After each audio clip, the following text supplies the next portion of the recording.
He's a tactical genius, he's the one to see on VP4TV. He's wild and he's free. Eyeball doctor, we're here to you and me. With his cunning moves, he's rocking endlessly.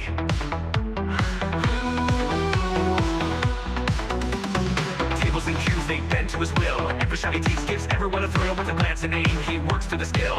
In the ball, lights for the chill. Tables and cues, they bend to his will. Every shot he takes gives everyone a thrill. With a glance and aim, he works for the skill. In the ball, lights for the chill. Tactical genius with every play, making magic happen every single day. In the world of billiards, he knows the way, taking every shot with prayers we say. Rack him up, he steps to the ground. Crowds gather round without a sound. With a twisted stroke, his fame is profound. Every victory makes our hearts pound. From the corner bank to the perfect cut, he wins the game without a single strut. Chalk it up, just a fortune or luck. But skill like his, it never gets stuck.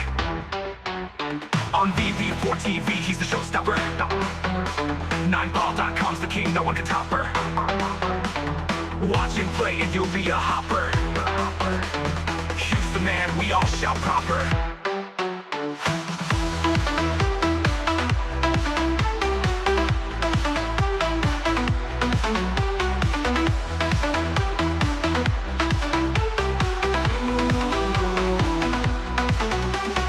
Tactical genius with every play, making magic happen every single day.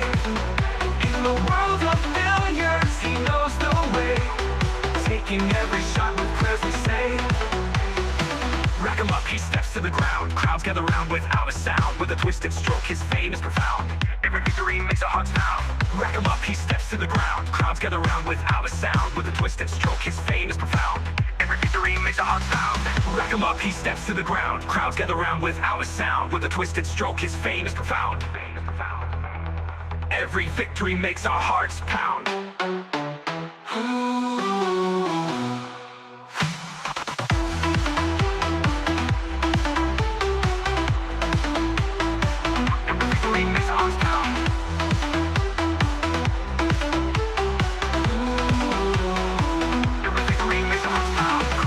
To the perfect cup, he wins the game without a single strut. Chalk it up, just a fortune or luck, but skill like his, it never gets stuck. On VP4TV, he's the showstopper. 9ball.com's the king, no one can top her. Watch him play and you'll be a hopper. He's the man, we all shout proper.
VP4TV.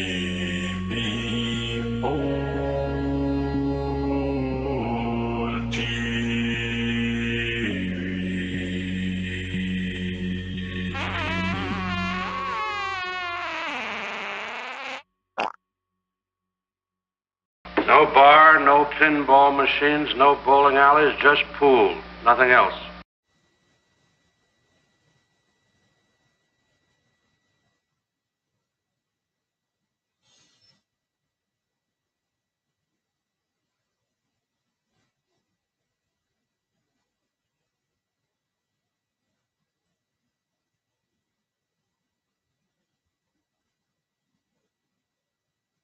Right, good evening, welcome back to VP4TV. We're here for a double header tonight in this year's 2024 Virtual Pool 4 Virtual 8-Ball World Championships. We've got a one Loss Side match coming up first at the top of the hour, and the good news is that both opponents are here, or at least Ball's arrived a minute or two ago. He's in getting a bit of practice, and Spectredawn, he's not bothering with any practice. I think he thinks that he should have a reasonably comfortable winning. By going by how Balls has got to where he got, then he's probably right. That starts at the top of the hour. We have a match coming up in an hour's time, and that is a round 3 match between Albinario and Hazad.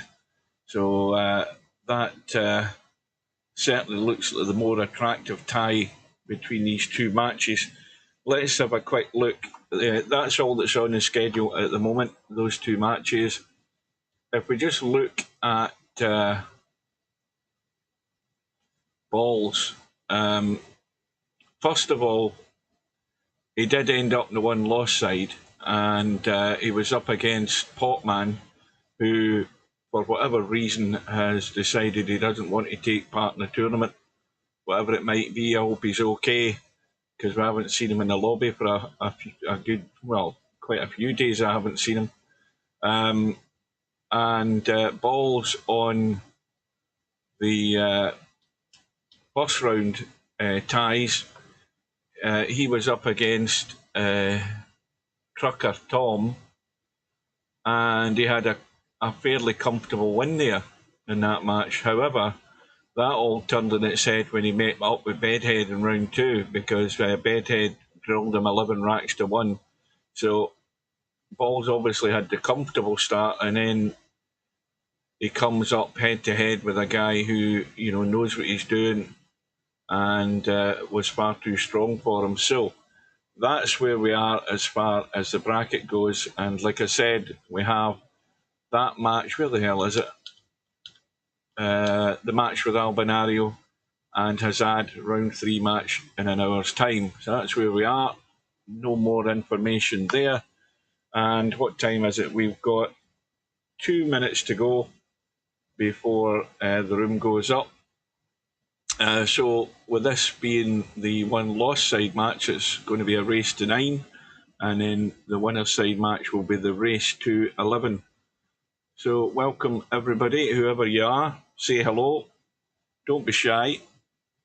I had a weird thing happen this morning with the PC, and the PC went on about 5 o'clock this morning, because I was up as usual with my body clock, thinking I'm going to work, which I don't go back until Sunday. But I was up bright and early at 5 o'clock this morning, and I put the PC on, and at first I panicked. I thought, oh no, here we go. And if you watch the streams in recent times, you'll know that I've had, well, let's just say I haven't had my troubles to seek. I've had problems with the PC. So the PC, it switched on, and then it just seemed to take that bit longer for it to go to desktop once it goes through its procedures and whatever's appearing on the screen. And then it come up on the screen with a blue window, and I thought, oh Jesus, here we go. And the immediate panic was, oh no, I'm getting another error message or something. But it wasn't that. It was actually a Windows update, and it was a blue box with text in it, and there was a little sort of on-off button in the bottom left-hand side of the box, which if you pressed it, and incidentally, it was the only thing you could press. This room should be up, by the way. I'm probably rabbiting on here. They probably started. There was a little on-off button that you could press, but when you pressed it, it started the Windows narrator. Well, here we are. We missed a lag with me rabbiting on, but Spectredawn won it. And so I switched that off. I switched the narrator thing off, and basically it was talking about, on the screen, it was talking about defaulting your browser to Windows, Microsoft Edge and all of that stuff. And I thought, well, I don't want to do anything like that. I want out of this. And this blue box, you could see at the bottom when you chose different options, there was like a button at the bottom of the box that you could only see the very top edge of it, but you could see the button was changing size, like it was confirming something. And when I tried to press the box, I couldn't get in it. I couldn't do anything to advance the screen to go to desktop. So I thought, right, I'll go away and leave it. I'll go and get a coffee and I'll come back. Maybe this is Windows finishing an update. It must be quite a big update. Whatever it was, I thought to myself. So I went away, had a coffee. Welcome to Hazad. I had a coffee, came back to the PC, and it was still the bloody same. So I thought, right, well, there's nothing to do because I can't advance this window. There's no button that I could press to close it down. So in the end, I just powered it down. Just held the power switch to switch it off. Restarted the PC, and it loaded to desktop. So this was some crappy Windows 10 update that Microsoft had pumped out, but it certainly didn't. It wasn't actually very helpful in terms of how you get past this bloody blue box with the text in it. I don't know whether anybody else's is anything like that, but that was certainly weird. Welcome to Mark. So this is the first of our matches tonight. As I said, Balls got a bye in his first match in the one loss side because Hotman hasn't been around.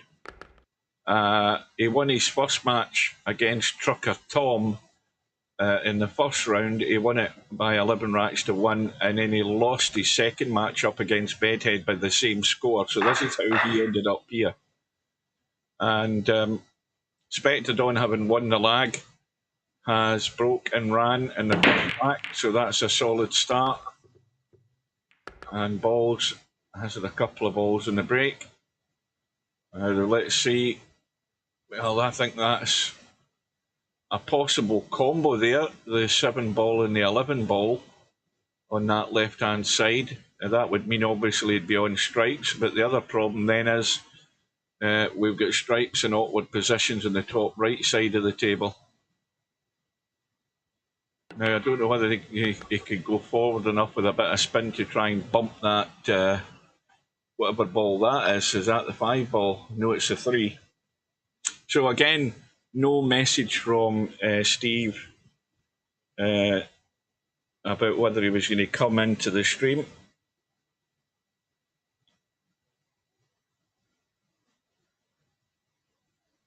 You had a similar thing in my taskbar. Well, this Windows update, it just was strange. It was just weird because it wasn't a very helpful window.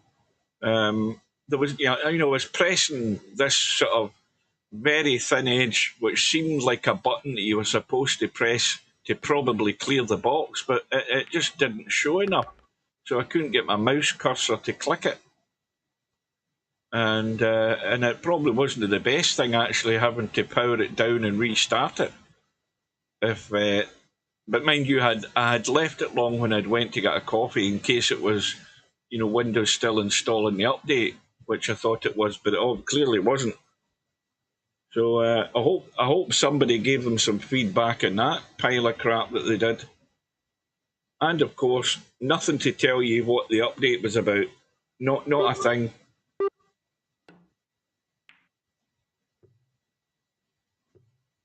I wouldn't think so. I wouldn't think Steve's affected by the weather. It went across central Florida, or the centre of the Panhandle. You know, the bit that sticks out at the bottom of the United States. So I wouldn't think he'd have been affected that much, because he's a fair bit north of that, is he not? I was up to midnight last night watching a lot of the live streamers, these crazy guys who are driving about the streets, watching the hurricane gradually get worse and worse. And there was a news reporter. There was a clip I saw today on YouTube, and it was a news reporter. It was obviously an American channel, and the guy's standing there, and of course it's a howling gale. It's blowing 100 miles an hour and lashing rain, and he's got a baseball cap on, and then the next thing, something flies through the air and belts him right in the face. And he's lucky it wasn't a sheet of metal or something. It was just a square bit of cardboard. It looked like maybe a bit of wood or a bit of cardboard, and he's lucky he didn't get his face lacerated. Yeah, these guys were storm chasers. This guy on his channel, he had like 4 different links on his live stream, and he was jumping backward and forward, because obviously these different people that were live streaming at the same time, they were at different locations.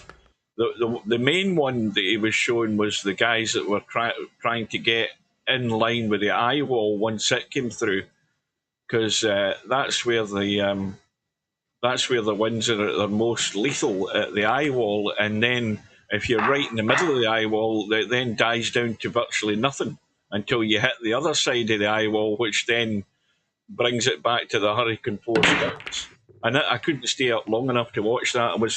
I was already asleep watching it. Well, Spectredawn now with a 2-rack gap, and it looks as if he is at the moment, unless things take a dramatic turn. It looks as if he's going to have a reasonably trouble-free path to surviving for at least the next round.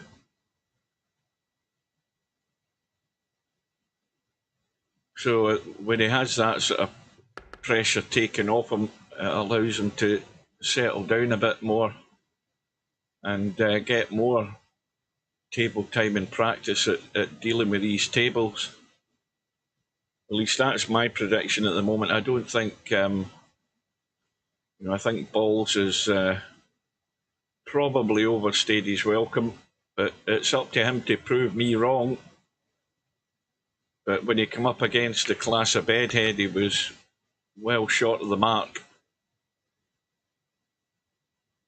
But, if you don't play in a lot of these big tournaments, it's tournament experience that you need, as well as improving your game. You can do that by watching the guy that you're playing, paying attention to what he's doing.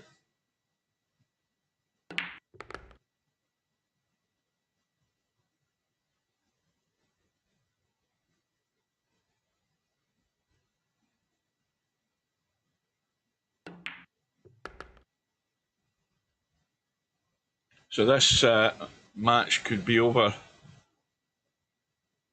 in swift time if it keeps going like this.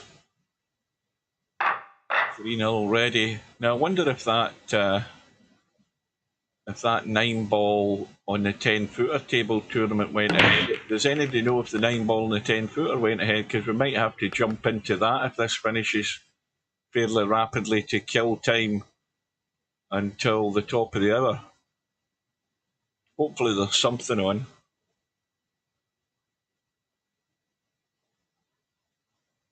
Good evening to Jose.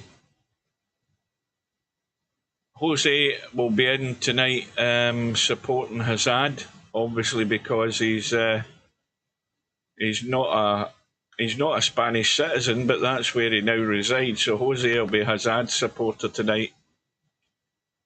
And Rafa Nadal has announced his retirement. So that's one of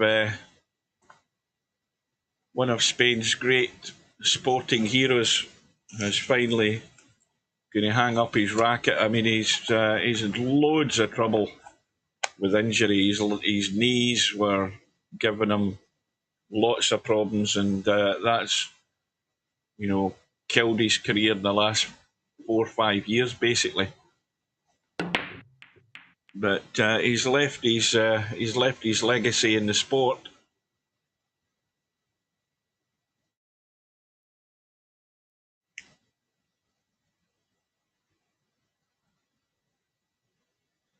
So I think I've been talking away here early on there, not paying a great deal of attention, but has Balls actually had a shot yet? Has he actually done anything? Because I don't recall seeing him doing anything. Well, I would suggest that Nadal was the best clay court player, judging by the amount of times he won the French Open. He only won Wimbledon twice.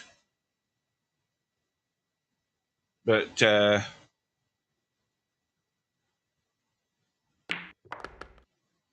I think you look at the likes of Federer. I don't know whether Federer won that many French Opens either. So the shoes in the other foot, because he was hard court and grass was his preferred surfaces. No, I've never seen that. I've never seen a Federer documentary.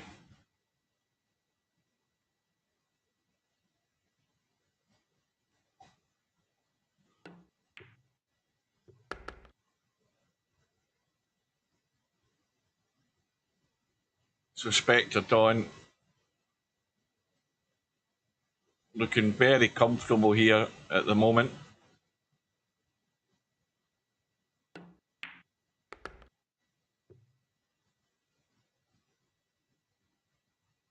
And we're only 12 minutes into this match, and he's almost halfway home. And Spectredawn's break in rack number 5. I heard something go in. And once again, this table is not ideal. We've got a stripe and a solid married up, so he might try and get a bump here already. Now, what did they call these? Called the 5. My God, I'll tell you something. This is not far from a gimme. Yeah, that was really tough, but it's gone in. It had pocket pace. So he'll be looking to work out a way how to get to that 3 ball. And he's got a problem with the 4, but the 4 goes into the side, so he doesn't need to move that. He just needs to get on it. And that's gone too far, so he's going to have a wee bit of a struggle to do this in one visit.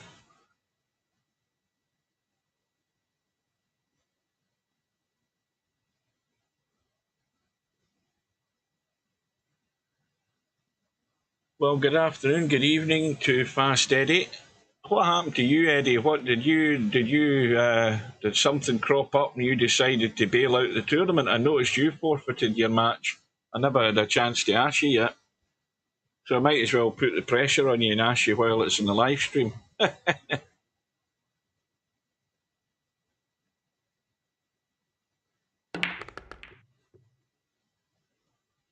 Well, the fun thing about the Wimbledon thing, because Wimbledon's catching up with the US Open and what the hell else was it? Is it did the French Open change? Or there's a French Open, the only one that hasn't changed yet, along with Wimbledon, I think.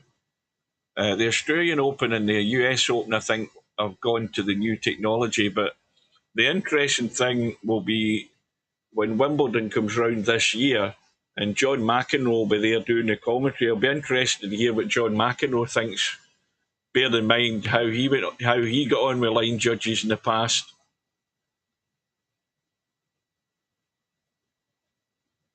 He'll miss having somebody to shout at.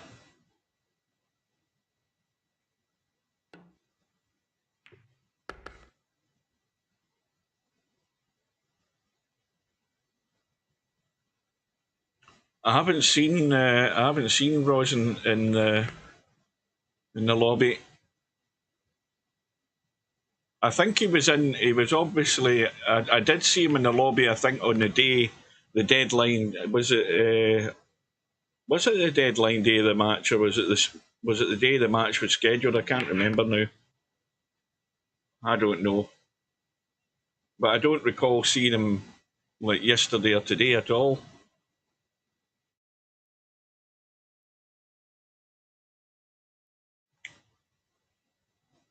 And I look back at the screen and I still don't see balls at the table. And it's 5-0.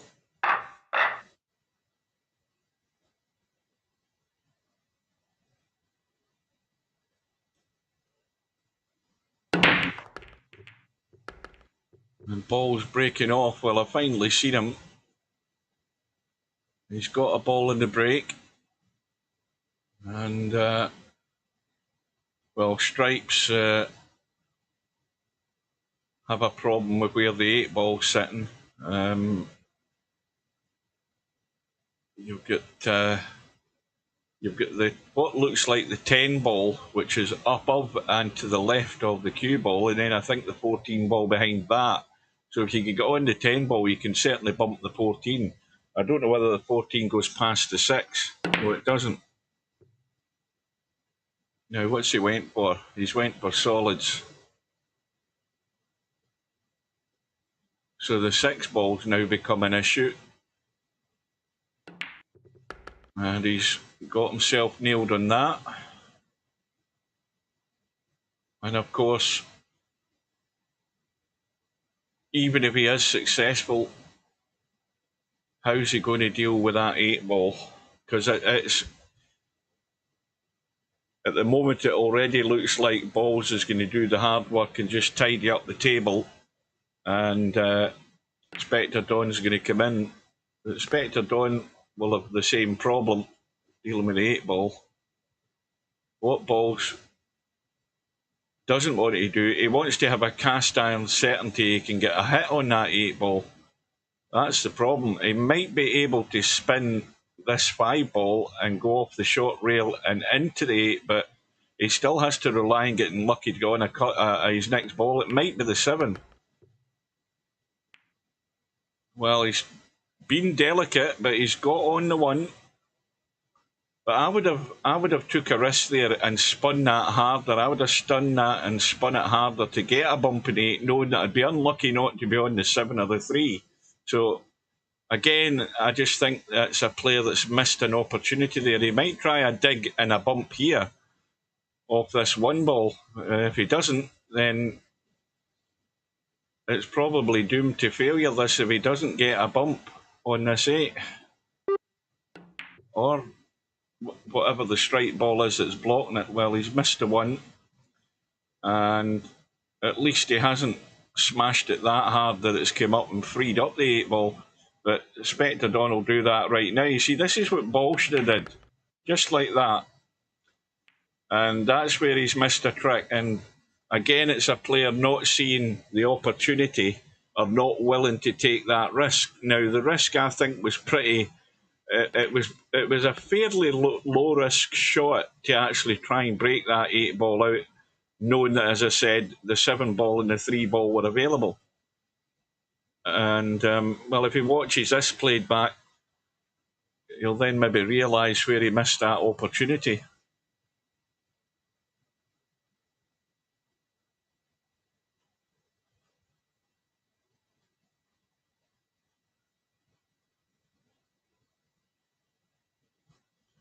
He showed up 2 hours before deadline, sent me a time for a minute in the future. Oh, that was really handy, that.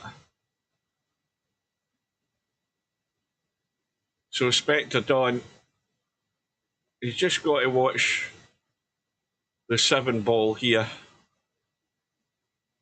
If he just gets a bit too much in the cue ball, but he's making sure he's going well beyond that, and that's the right move. You know, don't leave it in any doubt. Overhit it. You've got loads of room to get on the 8 ball.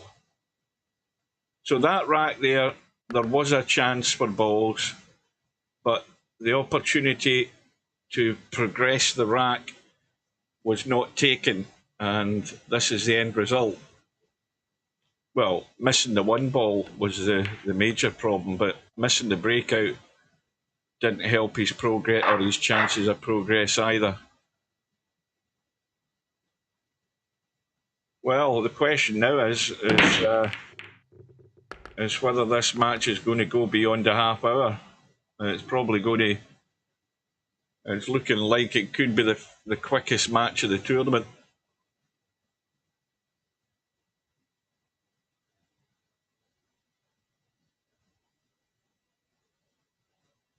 In fact, while Spectredawn's getting himself off and running, I want to check one thing, because I want to see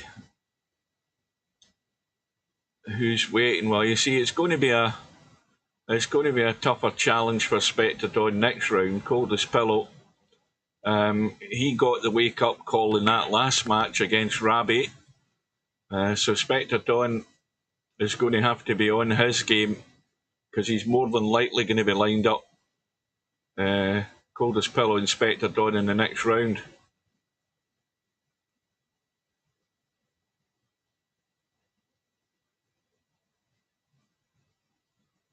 So for all the latecomers, anybody who's just joined us, again, just a quick reminder, we've got this one Loss Side match. We have Albinario and Hazad will take place at the top of the hour at 8 o'clock British Summer Time, so we're 35 minutes away from that, and I'm not going to kill the stream. Obviously this match looks very likely that it's going to be over fairly quickly. We'll just have to go either in a match room and watch some guys banging balls about, or if there's a tournament on, catch some of that. I'll also need to change my my player names on screen, so that will give me time to do that as well. And meanwhile, Spectredawn marches on, and he's made his first mistake. So here is a chance to get a rack on the board.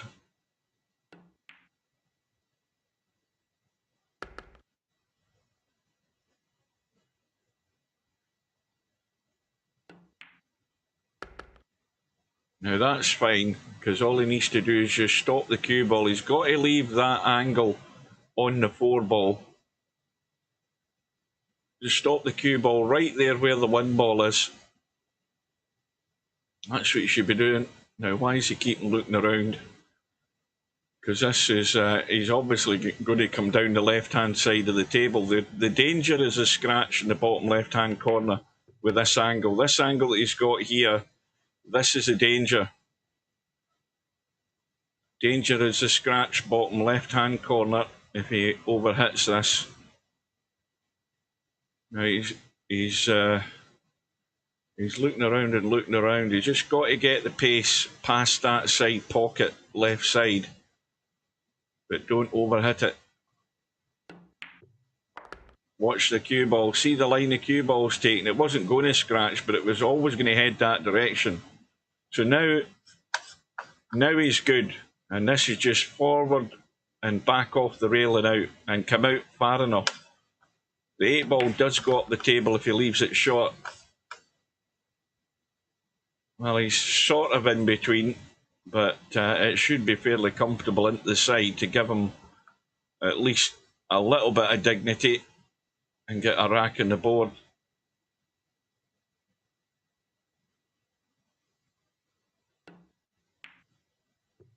Well done. So the one mistake there from Spectredawn, I think he was playing the 14 ball or whatever, and it clipped something else, or something clipped to 14. And Ball's done well to get himself out. And I think he's followed it up with a dry break though. Oh no, he has got a ball. I never heard anything go in, but he's got a ball. And well, the solids look pretty good. Now, if he plays the 6 onto the 14, that would be him on the stripes, obviously, but there's a possibility of leaving that 6 ball over the pocket, so he's taking another stripe, which is the right move there. And, well, he needs to, this 14 ball, he needs to stun that firm, unless he's going to leave it dead weight and play it right from the short side. Well, he's stunned it, he's got a bump. It's off the rail, and he's got the angle to get out of there.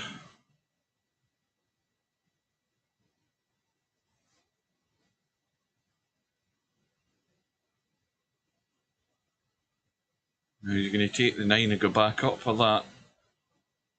I think it's the 11 ball.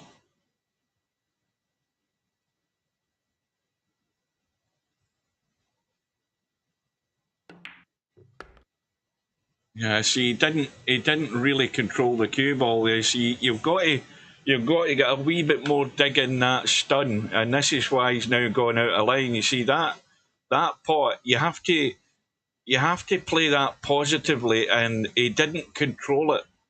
You know, you've got to play it to get into there, and these are the sort of minor things that players do wrong, where they're not in full control of the cue ball, or he didn't see the trouble that he could go into by letting it run loose like that. You know, the players like Spectredawn, Bedhead, Slim, all of the top players, they would never do that. They would never let that run loose like that. They could, because the most obvious thing like that, they would see that possibility of the 1 ball interfering with the line to get to that 11. So,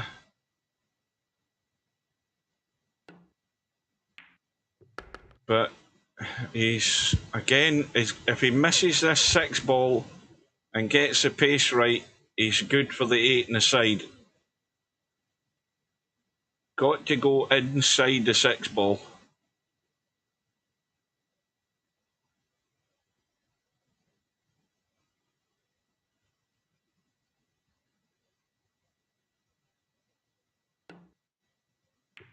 This looks good pace. Just needs to keep running. Needs to keep going.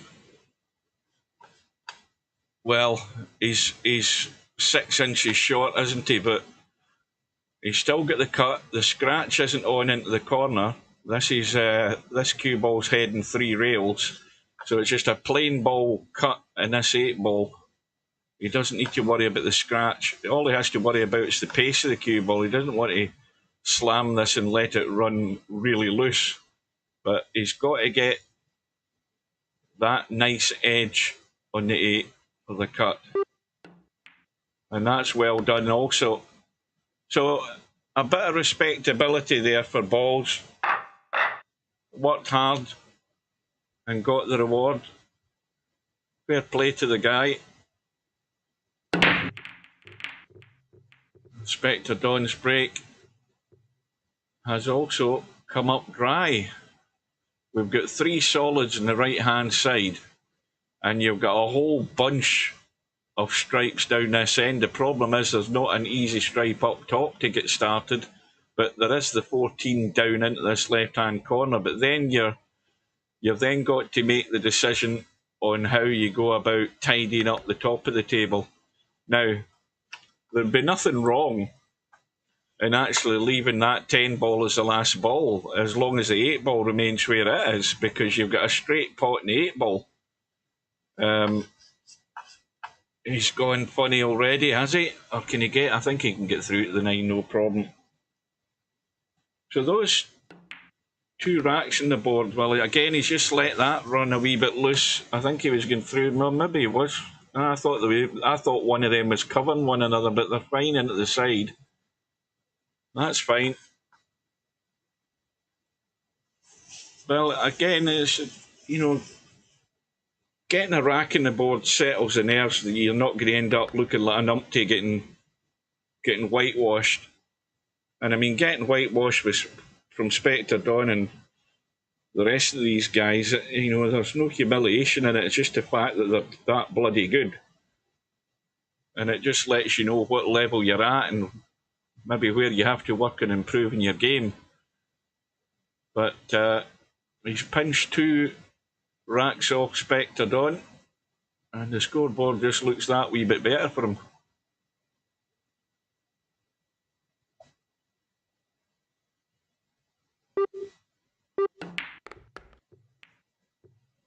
Well, that's worked out nice. Well, it's worked out nice that he's still got a shot in the 10 because he's got no shot anywhere else. And the other problem is he's nailed to the rail. Now, I think he can actually go, if he plays this right, he can go top right English. The problem is I don't like the line. The line looks as if he's hitting these. He would like to miss them and come down here, but I don't know whether he can get around there and out. Now you see, there's the worry. The commentator's eye didn't like that line. And, well, the bank is on. He can't get to the cut angle in that. He can cut the 15, but if he wants to, he can have a go at the bank. But I think the difficulty with the bank is I don't think it's a perfect bank. It's a bit tight.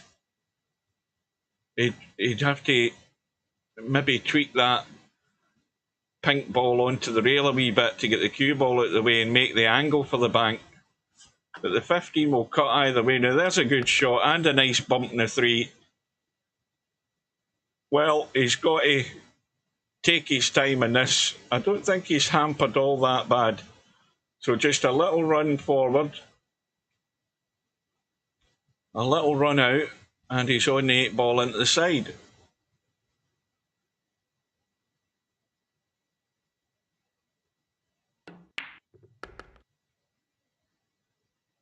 And there we go. Well, it's taken him a wee while to get warmed up, but now he's got 3 racks on the board, and the scoreboard looks that bit more healthy.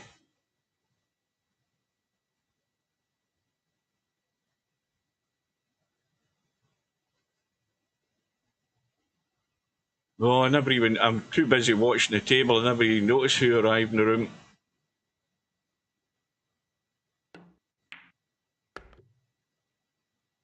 Well, another solid rack for balls, and it was on Spectredawn's break.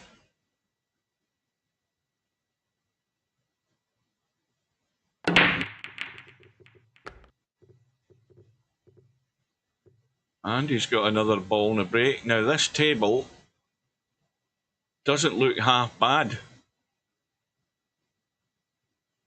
It doesn't look half bad at all.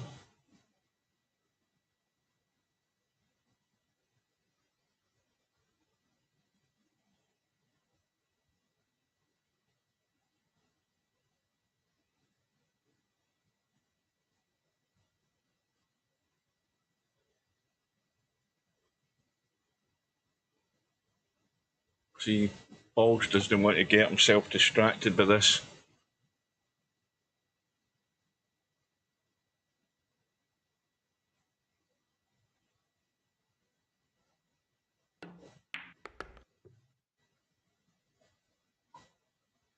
Hang on a minute. We can't have this annoying the guys.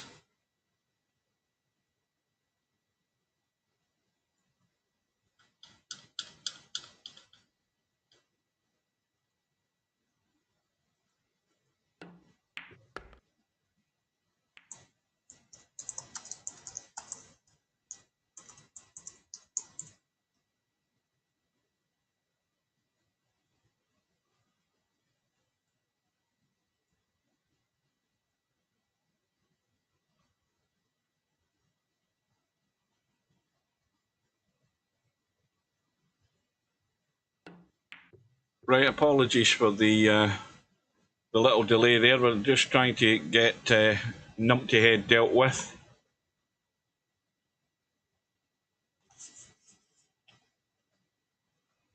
I'll tell you, he's glad I'm no a moderator, because I would have been proactive. See, proactive is that if Stubbs in the lobby and there's a tournament match like this starting, I would have already had him muted, regardless of whether he said anything or nothing. I would have already dealt with him.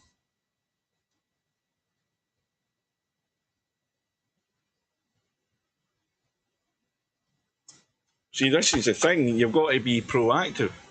If you see he's there, you know what he's going to do. He's going to turn up. And I don't want the fact that, you know, Balls has got himself off and running. He's had 3 good little racks that he's won, and then Stubbs starts his bullshit.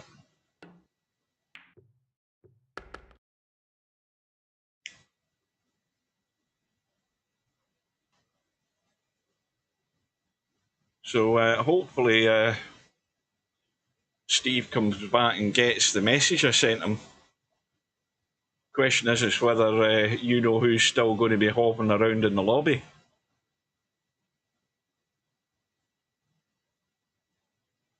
And meanwhile, this table, which I said was a pretty good table, now he's got to miss any collisions here. Even if he finishes in the left rail, he's still good. Watch the side pocket. He might be going close to that 6 ball. Oh dear, now that's a bad one. That's a bad one. Oh, he was sitting on the brink of getting back to within 2. And of course, Spectredawn. Well, I'll tell you something. Spectredawn could end up looking a numpty here, because if this is me, I'm kicking at that ball and I'm calling it up into that corner. I am doing that every day of the week, and I'll tell you, you never know, you can get lucky. I'd be giving this a good smack, because you're going to lose the rack anyway. I'm giving this a good smack, calling it into the top corner. Let me have a look at it from this line. Oh yes, 100%.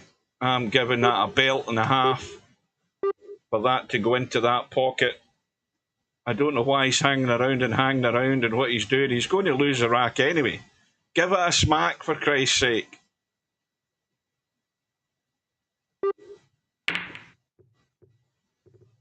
Well, I can't work out why he's not seen the kick. Yes, the odds on it getting in are not great, but to me, you're far better having a bang at that 11 ball and kicking it into the top corner, and you never know. You don't want to, you know fine well your chances of winning this rack are slim to 0. But you know, you've got to give it a belt.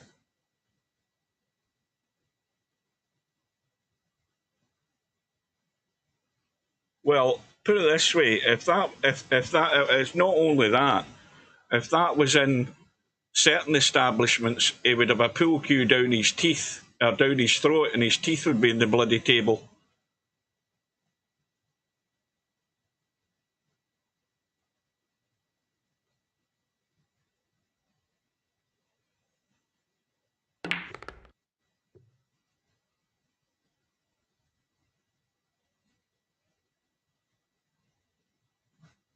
Yeah, Fast Eddie. Well, he was here, because he was here. He was here a few minutes ago. Does anybody know? In fact, I'll find out. Hang on a minute. Let me have a look. Well, he was in the stream. He's certainly not in the lobby now. He may well have left the stream. Yeah, if you were here 15 minutes ago, he was here.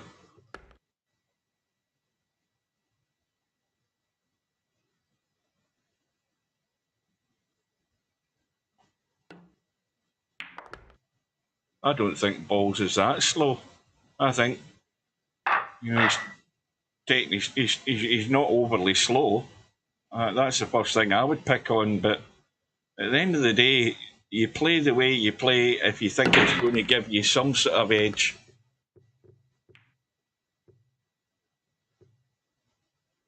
Ah, Fast Eddie is there.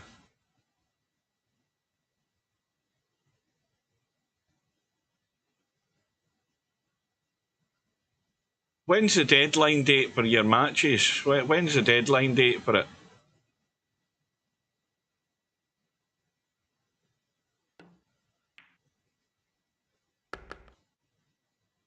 In fact, more to the point, if the two of you guys are hanging around later on tonight, bear in mind I'm off on holiday, hint hint, you could set the match for like what, 9:30, something like that. Well, whatever that is, US time. It could be like 4:30. It could be 3:30 in the afternoon US time, depending where Eddie is. Where the hell's Rosin? Where's Rosin again? Is he Central European time or something?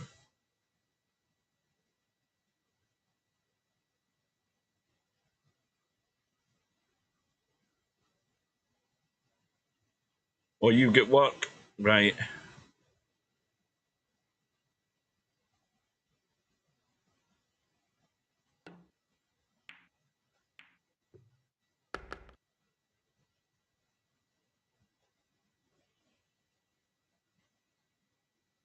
Oh, you're in the UK, right? So there'll be like there'll be at least minimum 5 hour time zone difference, or 6, or the worst it could be would be 8 hours if it was West Coast Eddie's on.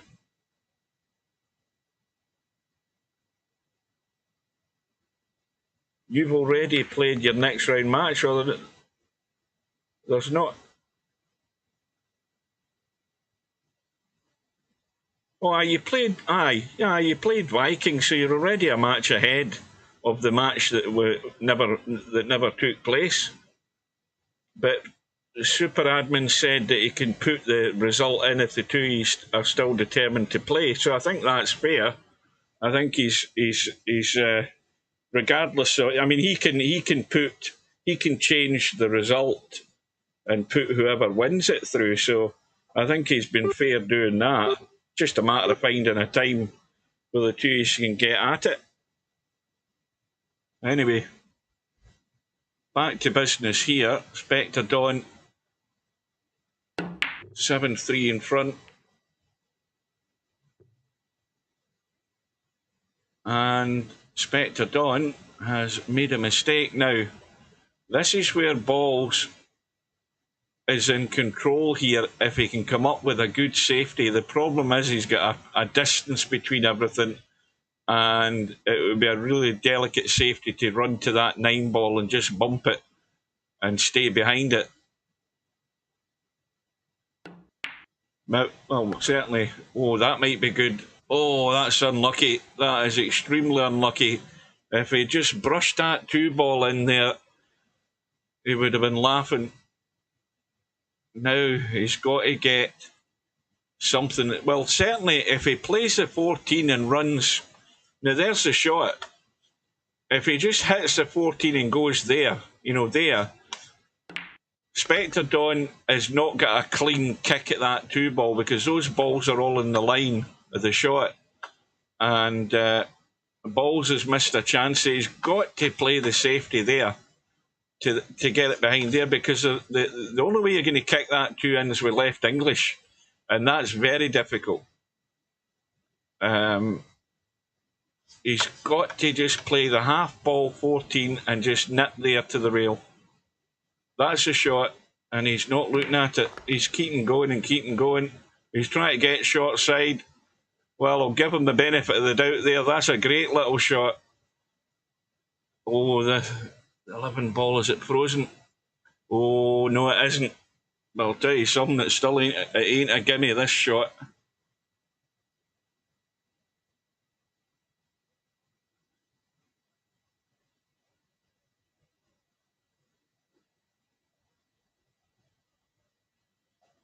All or nothing, and in it goes. Now, how's this 9 ball sitting? Because that looks fairly tight as well. And it's not frozen either, but he's still got to get it flush, and he's still got to get out into the table. Well, he plays this, he's going 3 rails if he's going to play the outside ball. And it might not be a bad move, because if he gets the line right, he might bump the 2 in, and that'll stop the cue ball scratching, and he'll have a fairly straight in pot. Big shot for him.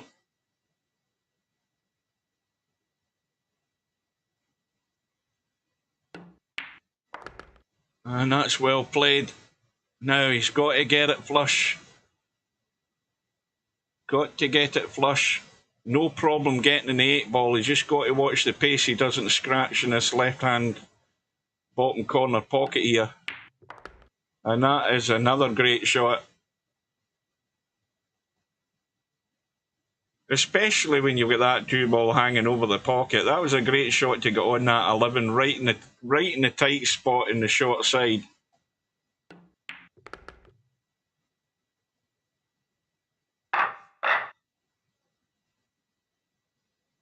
No, don't worry about scheduling anything, right?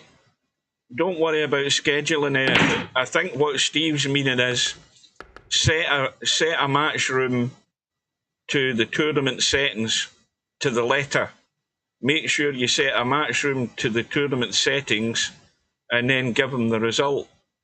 I think that's what Steve's talking about, because you can't change anything in the bracket. Steve's just interested in the result between the two of you. And then just send him a message through the support tab. You know, you type in who you're sending it to, type in super, and you'll find super admin, and just send a message to him. Don't worry about trying to send a proposal for a match. Just arrange the match with the table settings, the room that it's in, whatever the hell the room is. Is this the Monte Carlo room or something? I don't even know what room this is. It is. And then just forward the result to Steve, and he'll deal with it. And meanwhile, Balls is at the table on his break. He's got a ball. Is he going to try and chip this 9 and break these 2 balls? I think he's got a good angle to do it. He's got the bump. Watch the cue ball. Well, he's not finished great. He needed a little roll of the ball there. What's he got? Well, the 8 ball's a blocker up top. The 14 doesn't go. He's in trouble.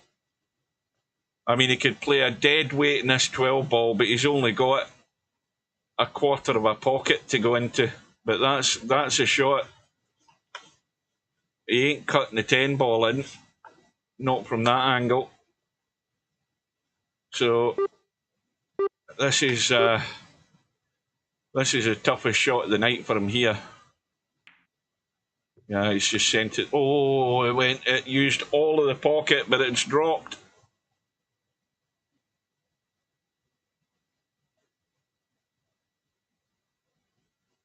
Well, this match has gone on longer than we thought it would.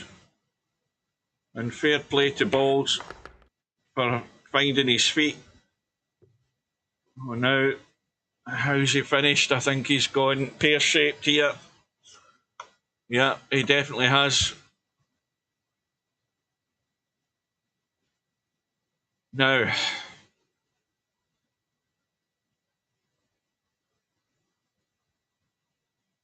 well, I don't know. I mean, I'm looking to see where can you possibly get some sort of reasonable safety out of this lot. And I'm hard pushed to find anything.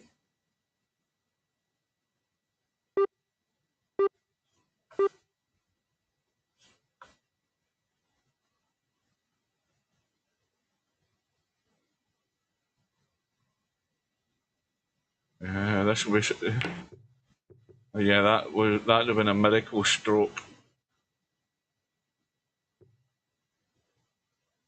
Well, that 2 ball will disappear right now, I think. That 2 ball's going away. That's the problem ball, the 2 ball. So it's now looking like that Spectredawn will be on the hill.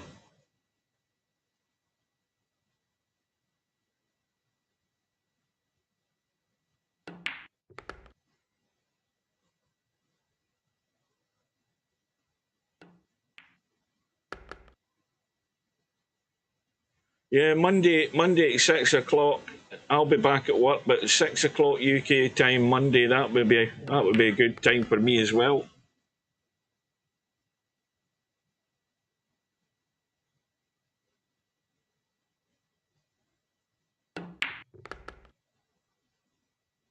Well, respect to Balls because he got a drilling from Bedhead by 11 racks to 1. And that's respectability, getting at least 4 racks in a race to 9 off of Spectredawn.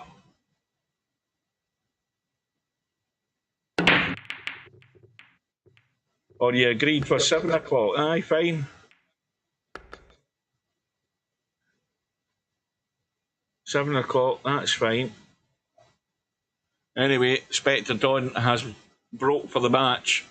We are 9 minutes away from the top of the hour, so it's looking very likely, unless Balls can pinch another rack, that we will be done and dusted in preparation for Albinario versus Hazad.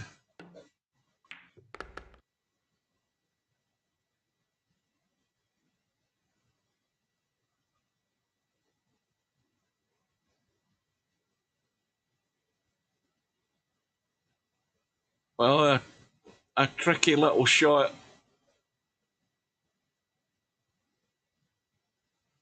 Oh, maybe that 14 go past the 4. Yes, it does. So well, there's no problem there.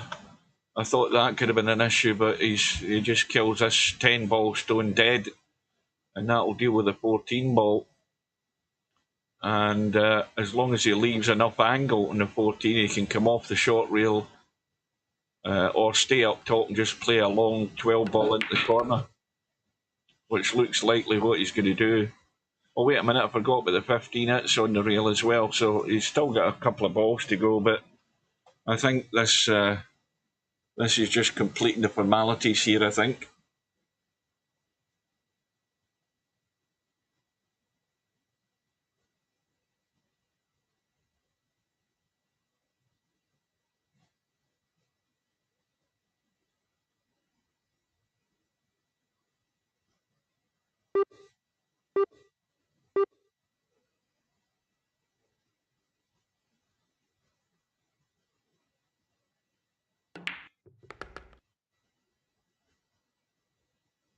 Well, that'll be the ball, the 12, 15.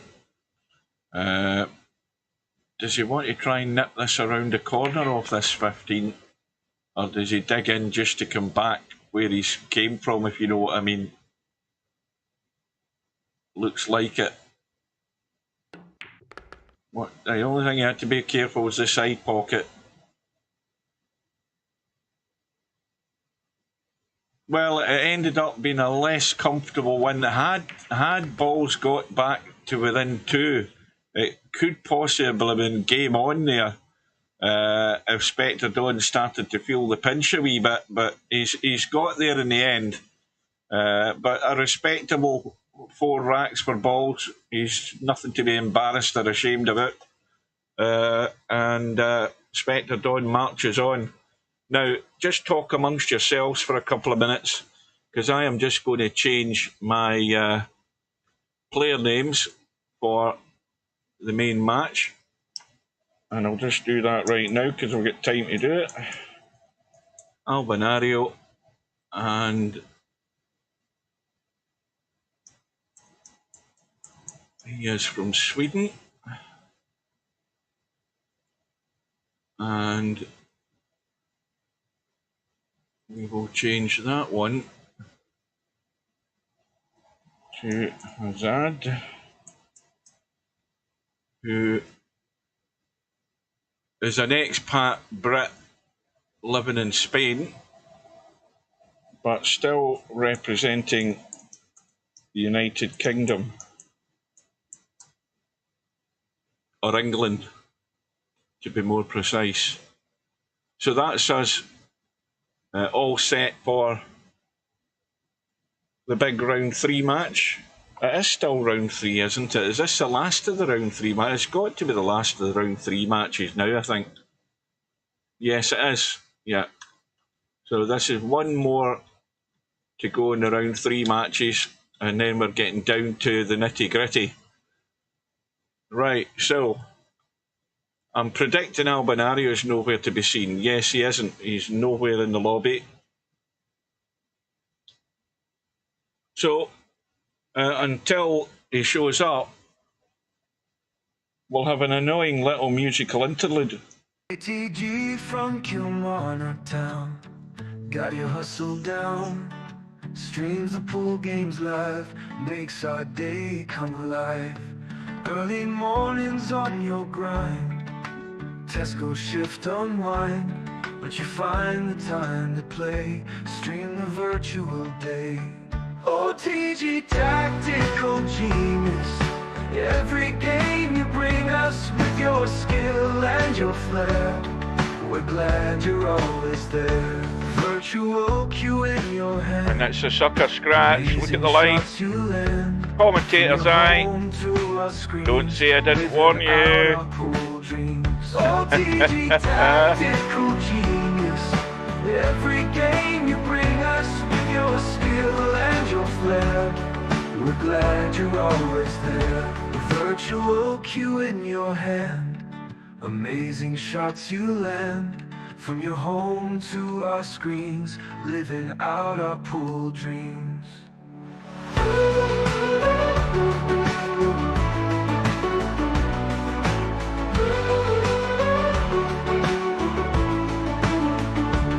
Early riser, work all done, streams the games just for fun. We'll cheer for you every match. TG, you've got the magic touch. OTG tactical genius, every game you bring us with your skill and your flair. We're glad you're always there. OTG tactical genius, every game you bring us with your skill and your flair.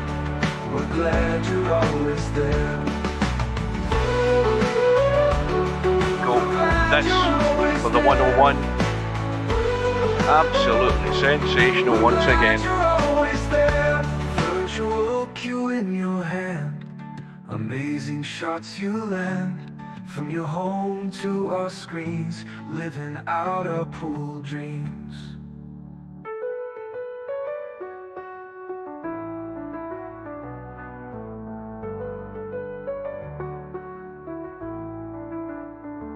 Early riser, work all done, streams the games just for fun. We'll cheer for you every match. TG, you've got the magic touch. OTG tactical genius, every game you bring us with your skill and your flair. We're glad you're always there. That was fantastic. No bar, no pinball machines, no bowling alleys, just pool. Nothing else.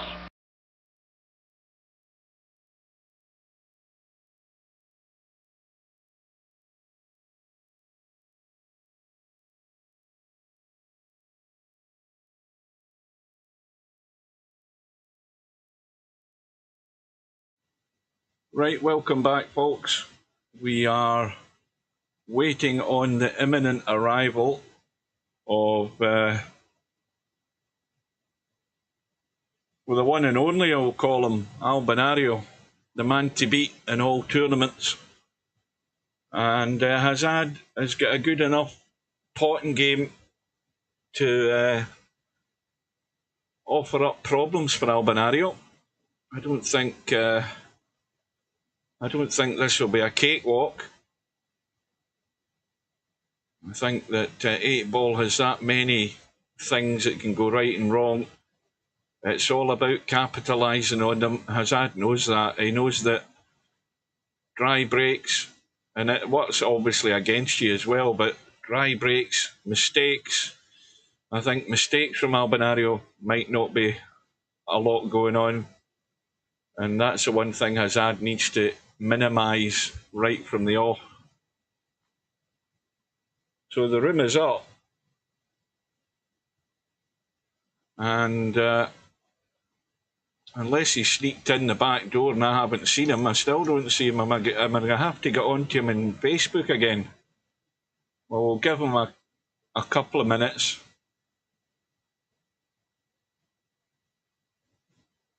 But I might have to ring his doorbell.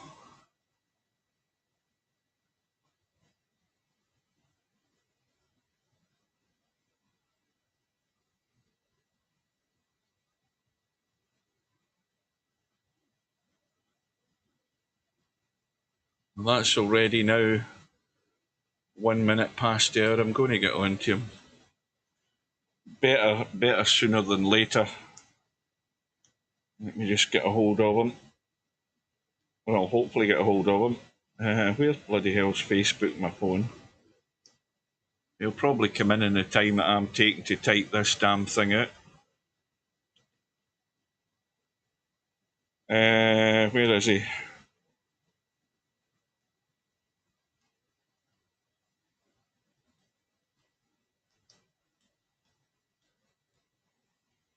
Still not, and I'm looking up just in case he's arrived.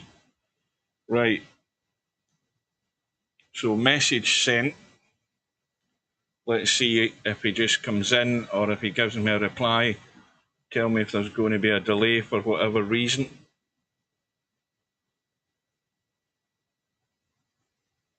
Hazad will obviously be hoping he doesn't show. There he is. He's in.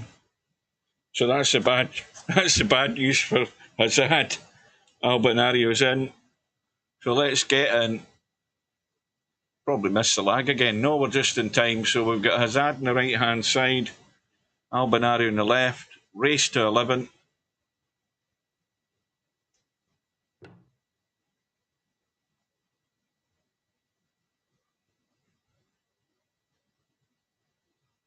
Albinario has won the lag.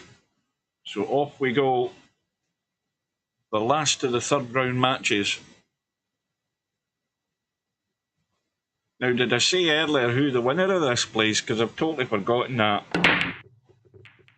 Somebody remind me, who did I actually say who these two players are playing to play? I can't remember.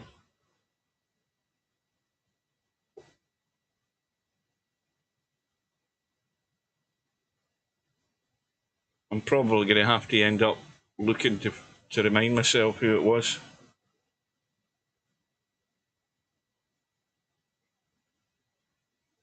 So Albinario has started with a dry break, and well, I'm going to say it. It's a wee bit of a movement. You don't want to bump something if you can help it, but these stripes are all on, and this is exactly the opportunity that you want. Now, what's he done here? Does that go? I don't know what the hell that was. I have no clue what that was. Did Hazad go down and look and see if the 9 ball went past the 6? He's obviously got a bailout ball.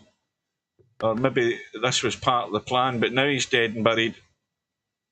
Unless he can get out into one of these gaps. That's a tight gap. That's a wider gap, but it all depends on the angle he's got. Well, this is a crucial one among many.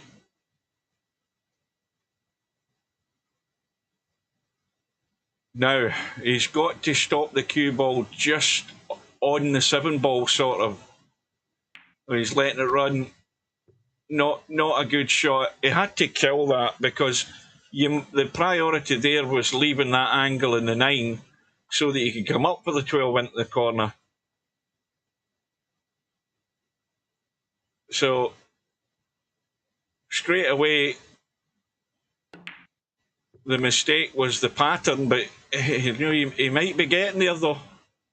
He might be getting there. Oh, it needs to run. It needs to run. He hasn't hit it.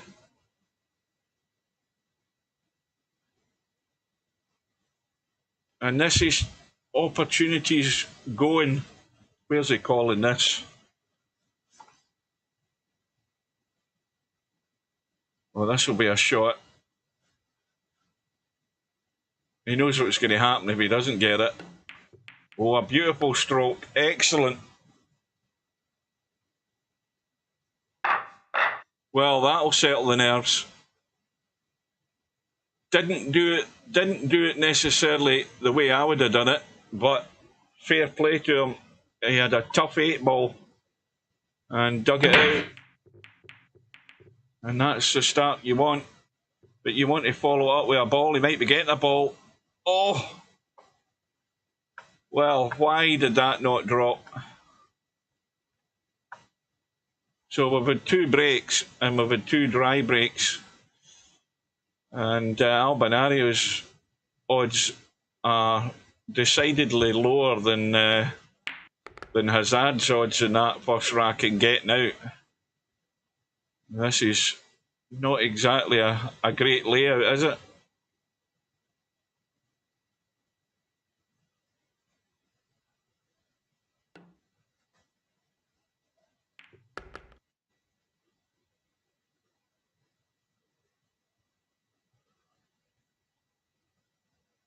I think he's got himself way too straight on that 15. He's trying to get in the little gap. He can get the 9. He's not got much room to get to that 14 ball either over the pocket. This is hard work here for Albinario because all of these balls are hampered one way or another. There's balls getting in line with where you want to go. Here he's in again. Obviously Steve's nowhere around because he's not been back in front of his computer and got my message. Well, Albinario, he's working hard at it. Now he's looking to bump the 8-ball, I think, here. Or is he maybe trying to stun and bump? He might do harm if he does try and stun and bump something, but I think maybe the angle's too much as well to actually get through there. He's just trying. Yeah, that's a beautiful shot. That is very well played.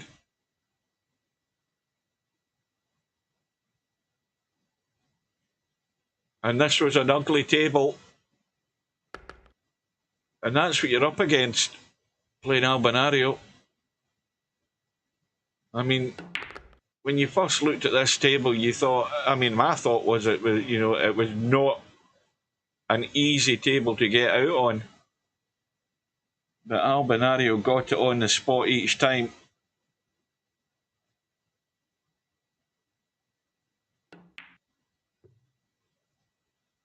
And he has immediately returned the favour. Dry breaks both being punished. And Albinario, well, the 8-ball's gone in as well, so he's happy to keep the table as it is. You've got 3 stripes up in the top right corner.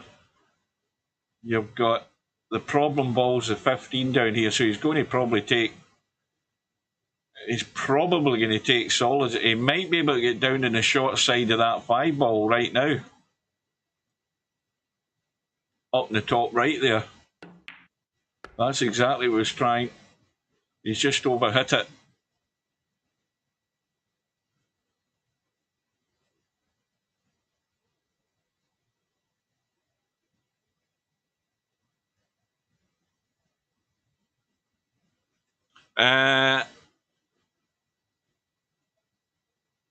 I was a moderator and a tournament director. Not a tournament director. What do you call it? I can't remember what you call it. What Redback is. I could do what he was doing, but let's just say that my punishments were too severe for people. I didn't do much for diplomacy in VP4 when it came to arseholes.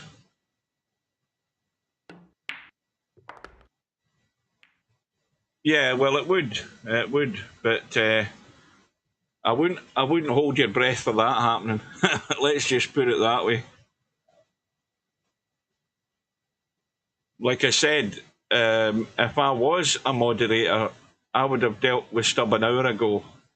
Because if I knew he was in the lobby, he would have been muted, even if he hadn't even come into the room. Because the first thing that would do is that would stop him coming into the room, because he knows he couldn't say anything. So I think being proactive in those matters, when you know Stubb's going to do stuff like that, I would have dealt with him.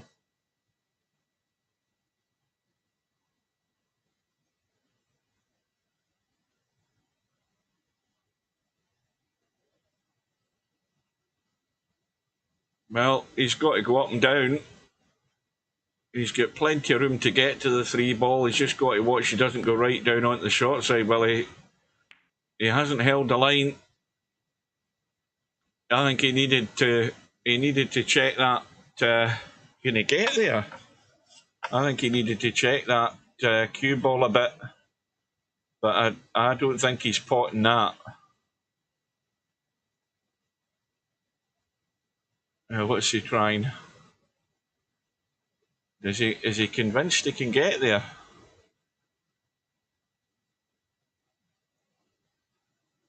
So he's trying to bend it around to make the cut angle. This will be a miracle shot. I'm glad I've got replay working here. Yeah, that was never going to happen. That was a 1 in a million shot. That would have been. Well, Hazad, you've got ball in hand, and you have got a table that anybody who's been around VP4 for any length of time and can pot balls and get a rough idea of where they're moving the cue ball, you should be out. And it'll be a huge fail if you don't get out. So no pressure. 1 in 100. Well, I'll tell you. Maybe I did exaggerate it a bit, but yes, it was more than tough. But I think if he had played the cut, I mean, the thing is that the cut in that pot that he had, he knew fine well that he really needed to check the cue ball a bit to try and straighten it down the line without bumping those balls up table. But that would have made the initial pot even more difficult in the first place. So it was really tough. Now, is he on this 11 ball? Yes, he is. He's also on the 13 into the side, but he's running loose. Oh, is he? He's going to have to take the 13. I don't think he can get the 11. That needs to come out, and that'll do it. Right.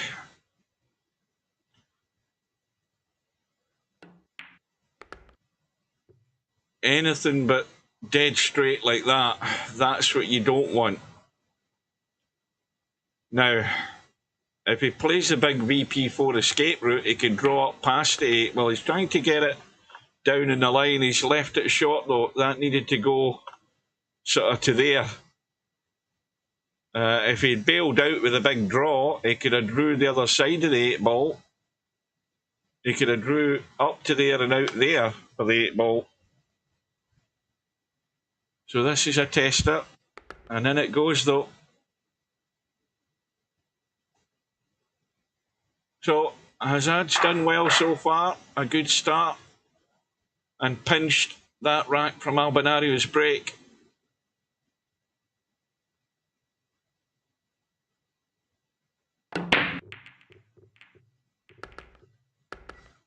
Well, that looked a bit soft, didn't it? Anyway, they broke well, but the cue ball's gone. Oh dear. And it, again, stating the obvious, that's what you don't want to do. I wonder if any of you have been watching, if any of you watched Stephen Hendry's YouTube channel. Some nice interviews he's doing with a lot of the players. I watched about, well, probably half a dozen of them today, just to kill time. He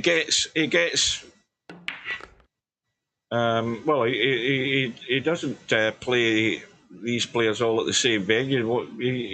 He went to, what's his name, Ali Carter's house and was playing him a frame or two of snooker while he was chatting about He's Ali Carter's time in the game when he first started playing snooker and all of that. There's some good laughs in some of those videos, especially when he had Steve Davis and he was asked about Alex Higgins. So if you haven't seen Stephen Henry's YouTube channel, go and have a look at it.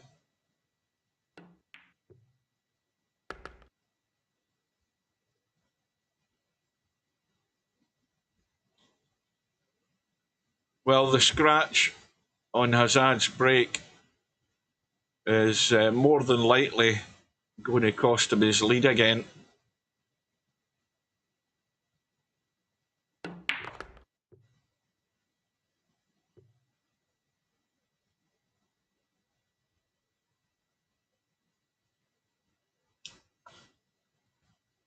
I've just got to stun onto the rail and hold it. Yeah, just like that. Again, the execution by Albinario, you know, nine times out of 10 he's on the money with the actual execution of the shot as well. And that's the big differences, between the top players and the rest of us is shot execution, the type of stroke that you have to play. And Albinario, having stole that break, or that rack off Hazad's break, back all square, gets a ball in the break, and it's a bit busy up the top end of the table. Now he's looking at stripes. Now you've got the 14 that goes in, it goes in no problem. You've got 13 and 10 both go, 9 goes. It's just getting on them. Now if he plays the 14 next after this 12, then if he gets the right angle on the 14, he can just nip into the gap, like where the 1 and the 7 ball is. And that's perfect.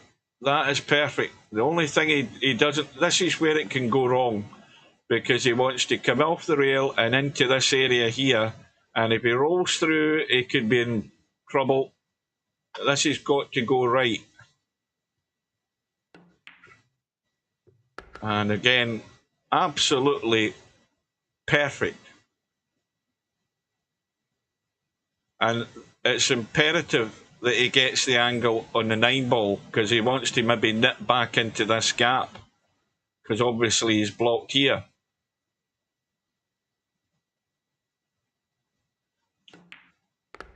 Well, I don't think he'll be playing the 10 ball down the table here, because he can't get to it enough. But this is a shot, a little tweaky spin just into the gap, and that again, not absolutely perfect, because now he's got a problem going forward.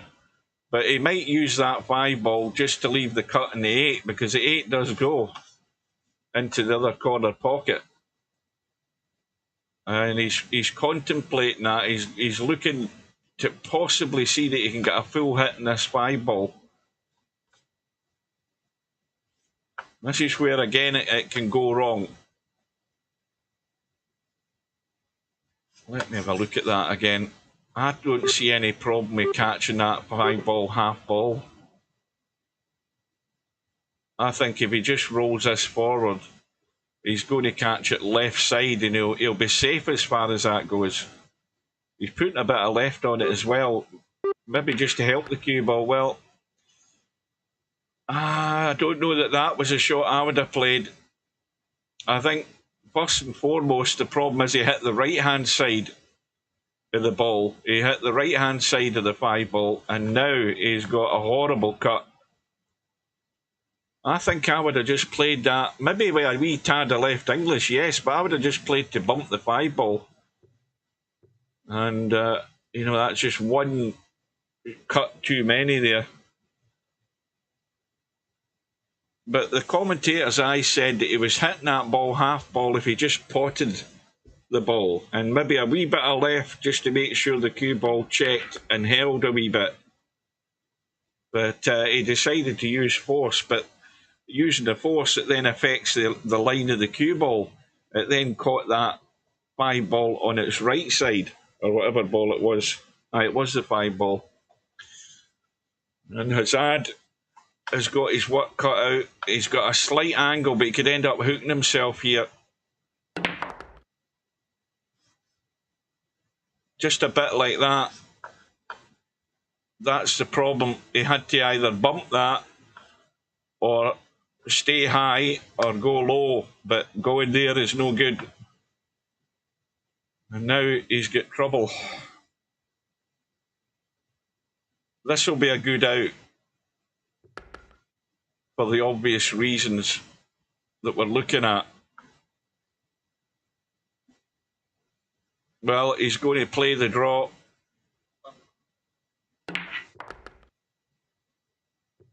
And that'll do.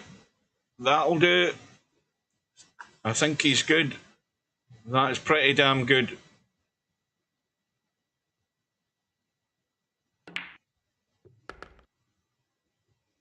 Well, again, a good response from Hazad. Letting Albinario know he's in a match.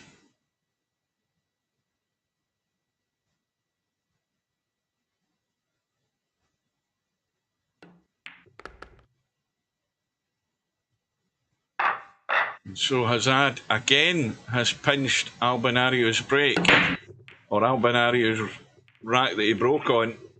But I think Hazad's returning the favour.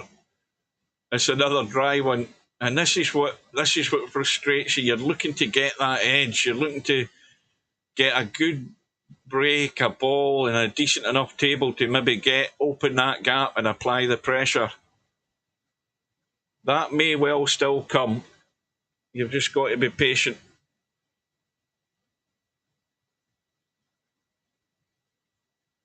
But it's still not a very inviting table, is it?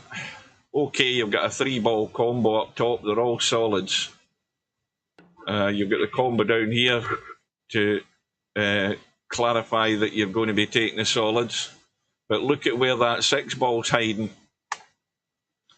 There's the problem there. 2-ball and 6-ball. Never even noticed the 2-ball there. It's hidden away in there as well.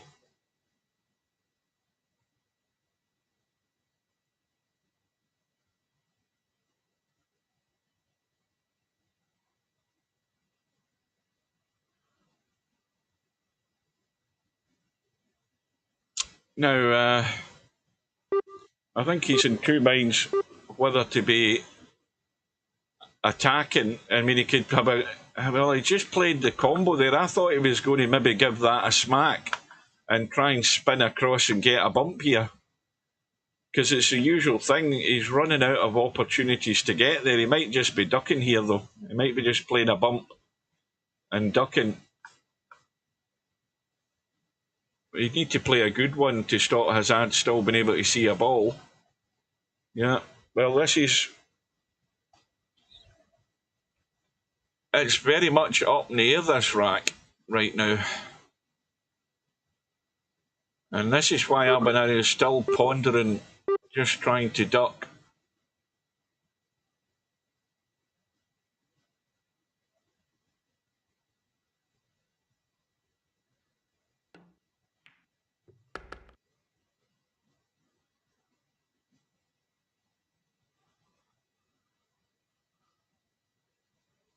Well, he's still potting balls.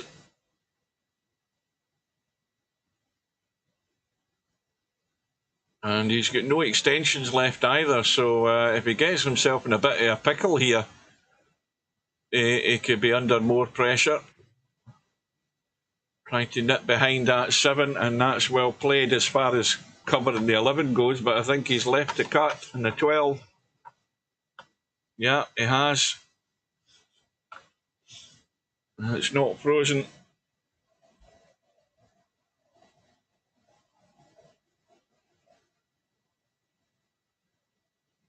Well, if Albinario didn't get the angle to get the breakout in those two balls. Albinario thinks he can get through the gap here. Well, if he can, and I think he can, that was not a good shot by Hazad. The fact that he left a shot in the fours, the seven's immaterial. This is what he had to cover.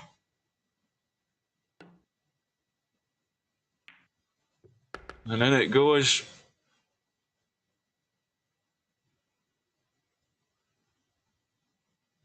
And he might just have lost control of the table here, Hazad, with that shot.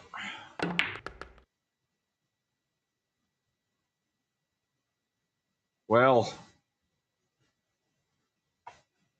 Albinario's left it way short.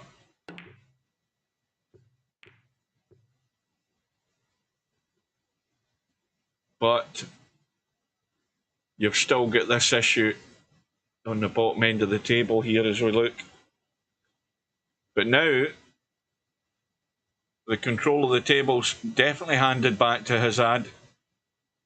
Now, he doesn't want to do what he did 2 minutes ago and leave a gap down that long rail on the right. Although the 7 ball's far enough away from the rail to stop you kicking it in.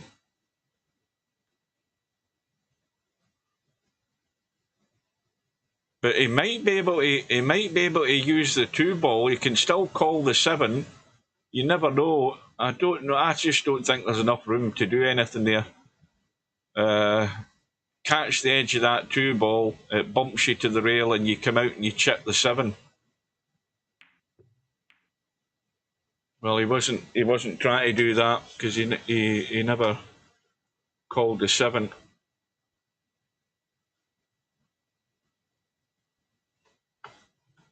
But now the objective for Hazad is to make sure he covers that 7 ball, because if Albinario gets anywhere down here, he's got an easy breakout off that 7.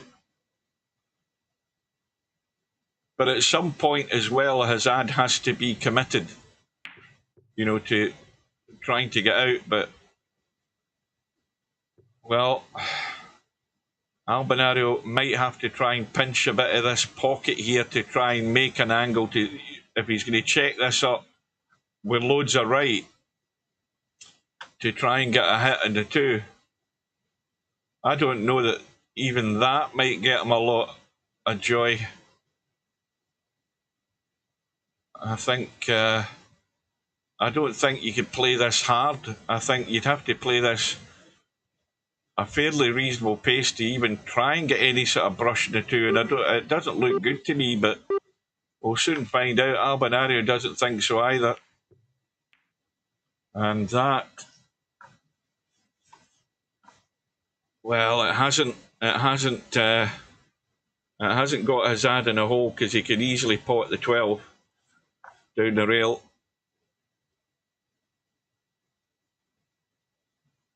Now, what's he doing?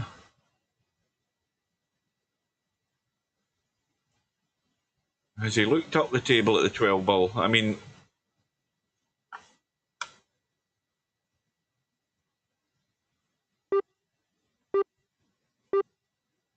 all you need to do is just roll up the rail itself. You'll still pot the 12.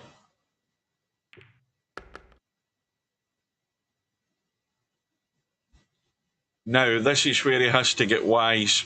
He can't play a shot where he's leaving Albinario an angle on that 7, because Albinario is sitting there salivating, waiting in any sort of sniff to get that breakout. Well, Hazard just saved him the bother. That's a terrible shot.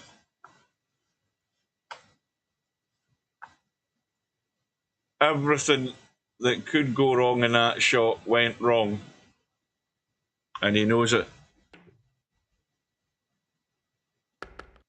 Oh dear, hang on a minute though. Hang on a minute, there's the semi-pro wiggle. Albinario's blocked himself off. Well, maybe Hazad got it right in the end. I take it all back.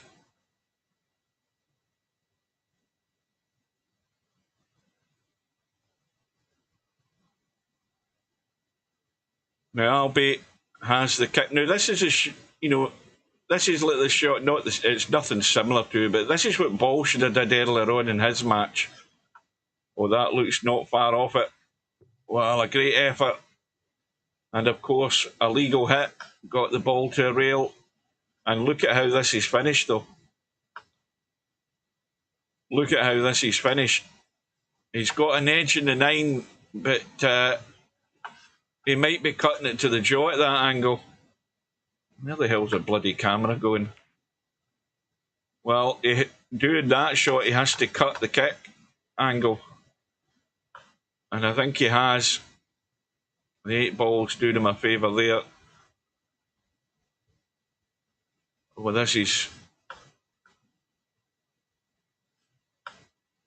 Well, this shot, is he going to massey it? Or is he going to play it with right English off the rail? He's going to try the massey. Here's Numpty arriving again. And that's well done. Again, execution was perfect. He's got a tough 8 ball though. But he's got more pocket though, with this angle being shallower. And was there ever going to be a doubt? So Albinario back on level terms.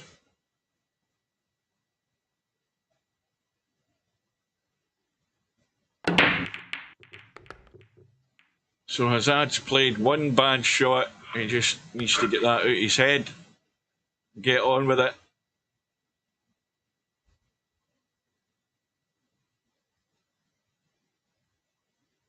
Albinario, though, is following up that last rack with a break, couple of balls, choosing the solids. He's going to have a little combo right now. He might play this with a wee bit more pace, though, because the worry would be that strike that's right in front of the pocket.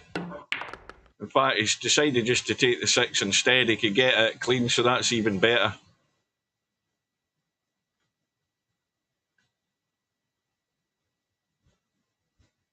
And now that the table's got no issues, you feel the inevitable is going to... I'll say that again. The inevitable is going to happen. Albinario should find himself in the lead.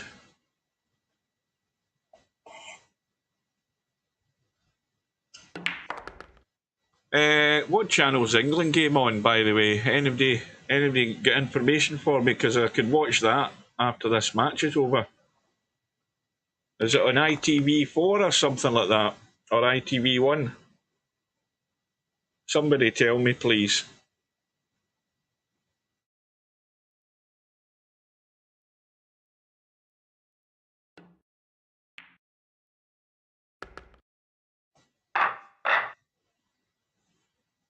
Now, if you don't tell me, it means I'm going to have to go and find out for myself.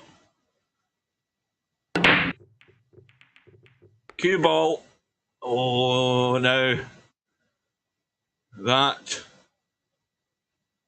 is the disaster you don't want.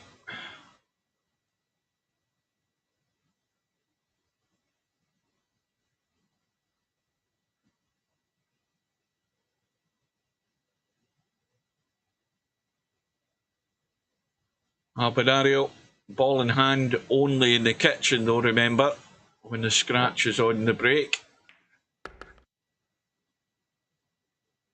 And solids it is. Now, 3 ball goes, no bumping needed there. 6 ball goes.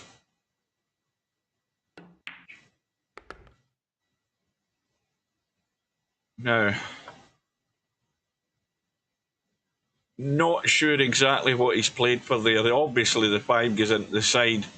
This 4 ball's a bit tight. And it certainly doesn't go into the other corner.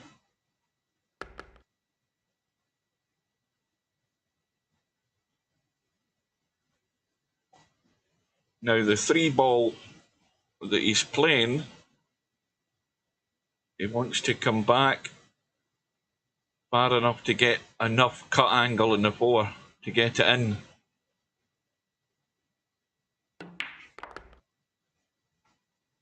Oh, now, well, I think he's got there. That's half the problem. He's got a ball up table, don't forget, or down table as we look, the 1 ball.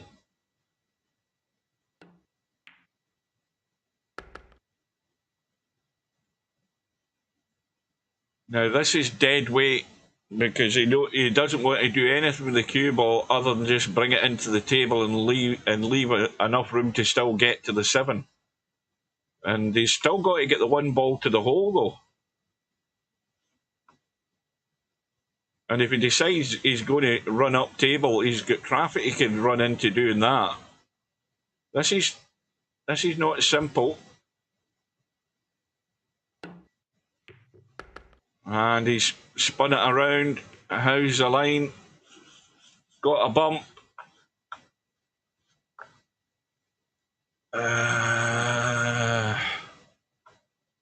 Well, that 7 ball does go. I mean, it goes. If you're sitting here with the cue ball, the 7 goes. If you're sitting there with the cue ball, this is anybody's guess. I mean, this is horrible. There's no bank on or anything like that. But that is very, very tight. I would just say good luck. Now, what's he spotted here? Does he think he... What the hell pockets he called this in? Is he trying to double bank this? And into that gap? Into that pocket there? Oh no, he tried to play the billiard. Because I was scratching my head there thinking, well, where the hell's he going? Yeah, that was another long odds shot.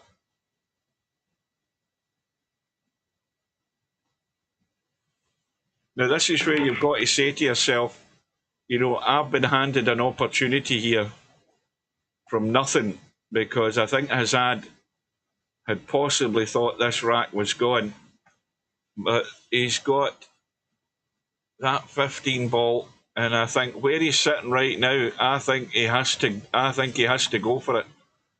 From where he is right now, he might never get there again.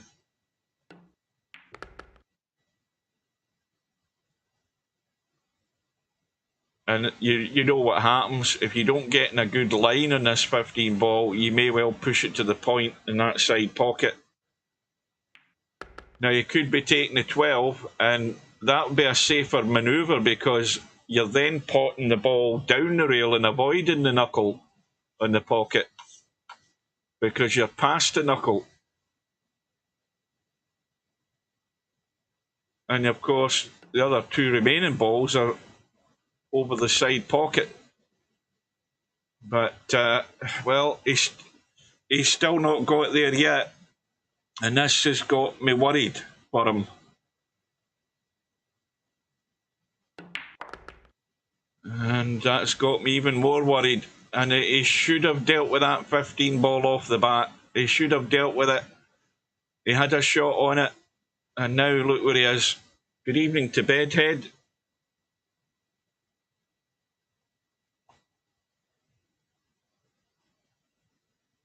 Had to deal with that 15 ball immediately, I think, or he should have dropped that, whatever, was it the pink 12 he took up top right? He should have dropped that in and then played the 15, but he's left it far too late, and now he's having to dig himself out a hole.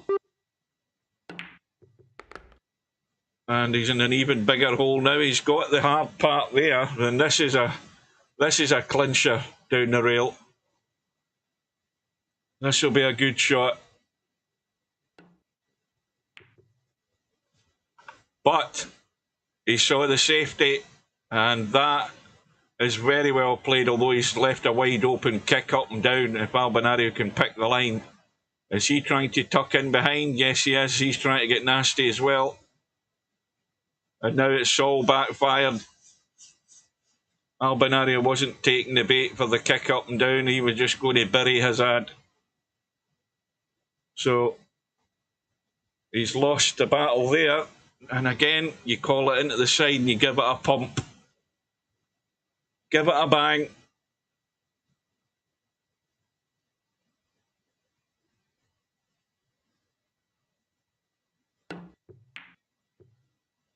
Cue ball. And now there is daylight. But I still say that the immediate concern at the beginning of the rack was where the 15 ball was. The cue ball was sitting not too bad. You had to, I mean, it's not the comfortable shot you wanted to play as your first shot, but that was the one to go for early on. Take that, take it on, be brave, and he left it and he left it. And in the end, it was Albinario's safety there that got him the reward. But I think the rack was lost when he left that 15 ball there, Hazad. He had two opportunities to take it. In fact, he had the easier opportunity when he potted that pink 12, I think, in the top right, and could have rolled the 15 in. So that's where the rack was well and truly won and lost, really.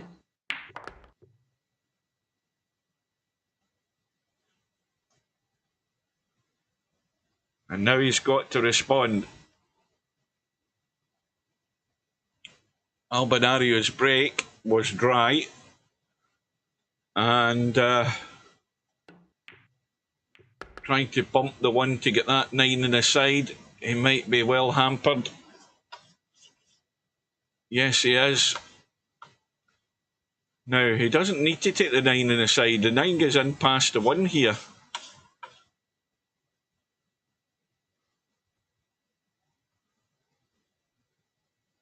Got to get the road map rerouted here to getting out. That 9 ball will go between the 1 and the 6. Now, you've then got to think, well, how am I getting there? Now, he can play a 2-in-1 shot here off the 14, get up into the table, heading up towards the 14, letting the cue ball run out. Now, if he finishes short, he's on the 9. If he doesn't get there, he's got the bailout in the 12. Now, this is where you've got to play the game and use your head. You've got to see that opportunity. He's got an opportunity right now. Well, if he was playing that, he's got a chance. He's overhit it slightly. It's a blind pocket cut in the 9, but I think really he's played for the 10. Well, now, it's now or never. It's now or never. Elvis sung that, by the way. Well, this is dodgy. And there we go. That, again, the shot choice wasn't right in my opinion. He should have played that cut I was talking about and played a two-way shot, brought the cue ball up into the table, heading towards the 7, to be playing for the 9 or the 12 as a bailout. And he missed that opportunity. That's where it went wrong this time. And these are the mistakes you're going to get found out big time as you go deeper into the tournament. If you're still in the tournament, you're going to be making major wrong shot choices. And you've got to play a shot where the odds are in your favour. The odds were in his favour there had he played the shot I was talking about. Because it was always a two-way shot. If you get there, you're good, you get rid of the 9. If you don't, you've got another chance by bailing out in the 12 and trying to get there, you know, off the 10 ball. Admittedly, he didn't get there, he ended up hooked. But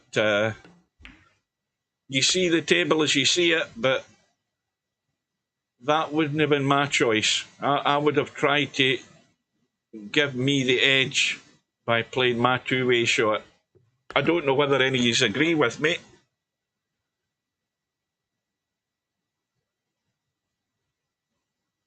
But what do you think of my shot choice though, Betty? Because I think that was a perfectly reasonable shot to play. Play it as a two-way shot. If you get good, you're on the 9, and if you don't, you've got the 12, and you've still got a final opportunity to get to the 9. I mean, everything's great in hindsight. You know, he ends up, he's going to lose the rack anyway, but yeah, the 10 ball was awkward, and of course, he left the 10 ball as the last ball by not doing my shot in the first place. Do you see what I mean? That's why I still say that my shot choice was it had better options. It had at least two options available to him. But, well, that's how you live or die by your shot choices, isn't it? This is why 8 ball is, you know, 9 ballers coming to 8 ball thinking it's going to be a breeze. All I have to do is pop my balls. It isn't as simple as that. It is not as simple as that. It's so easy for things to go wrong in this game. And it's the one, watch this cue ball, it's the one wrong choice that gets you into a hole. But Albinario's now got that comfort gap. And these, well, you can call them errors if you want to, but these wrong decisions, it might be better calling it that. These wrong decisions that don't work out for you, that's how you end up 3 racks behind instead of still on Albinario's coattails. No, there's still time though. There's still time. You just got to keep plugging away.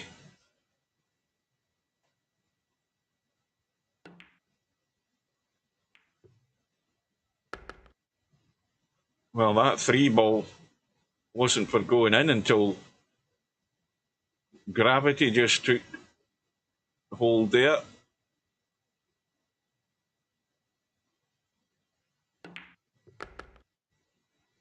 And this shot in the 6 should be freeing up the 7.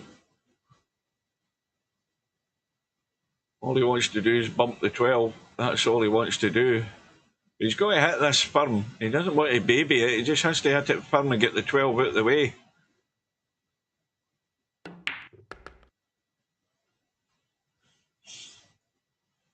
Nah, he's got a gap. He's fine.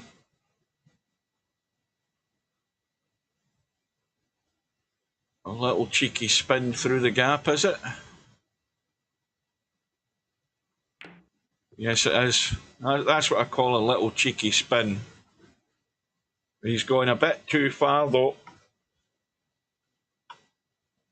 Now, this could go wrong. He's going to check it to probably play this 8 ball into this side pocket here. And he's just, well, maybe that's what he was doing. Or maybe he was trying to get up above to play it in the corner. He's still got the shot. He's just got one of these ones. It's one of them.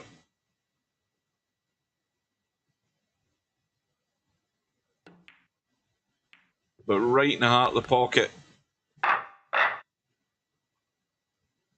Well, this is what you would call a crisis. Trailing before now. Albinario on his break as well. And I think he's dry. Or did I miss something going in? No, I didn't. Well, Hazad's shot choice will be easy in terms of what set of balls he's going for, because I don't think he's got anything other than the 7. 6 ball comfortably goes down that rail to top right. The 2 balls up there. 1 ball's in the middle of the table. 3 balls accessible. And with the 6 ball being up there, the 2 been available, the 5 ball been available up there as well. This is a test on Hazad holding his nerve and delivering, because this is a runnable table, there's no doubt about it. None whatsoever. He's just got to get it done.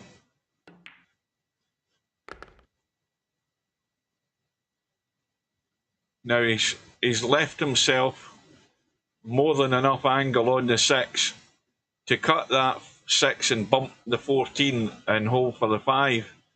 He's going for the 3 instead, bumping the 14 that way. That'll work. Although he's ended up dead straight in the 5. Now the concern is getting out of there. And again, you've got to bail out big time and come up this table. This 14 ball's in the way a little bit, and I think the 13's in the way. Well, he's got the bump. You know, a little rub of the green. You take what you can get.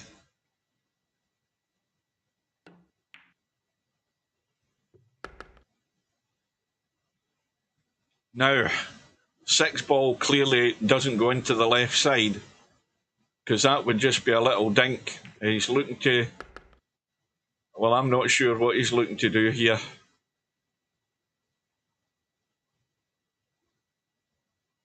I'm not sure what he was looking to do, because he's underhit that by a fair margin.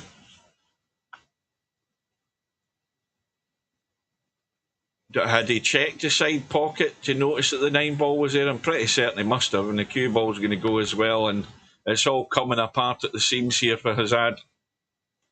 It was all looking not bad at 3 apiece, but he got that shot all wrong, and it is unravelling for him. He was in the mix at 3 apiece.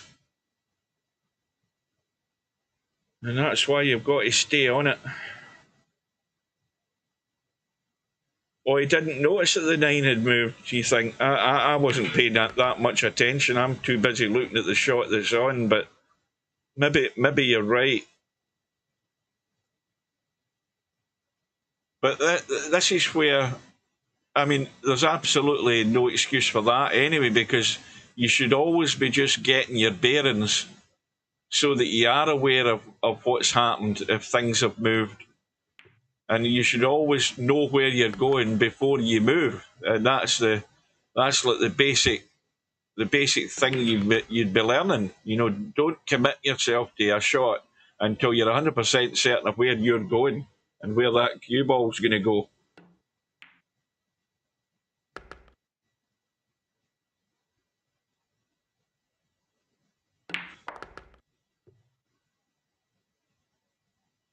Albinario with a comfortable out.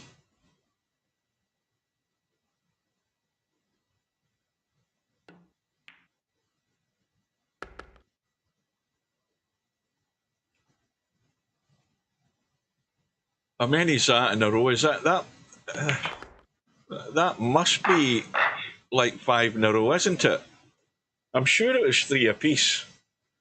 And Hazad's had the wind blowing out his sails well and truly. Got a ball.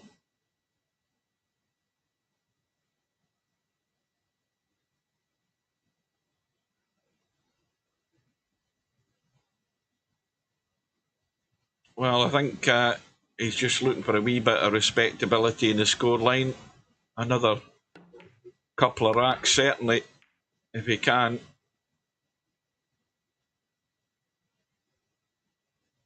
Well, he's on the strikes, but he's actually just nudged 2 of them together. He's still on the one that he's nudged, I think.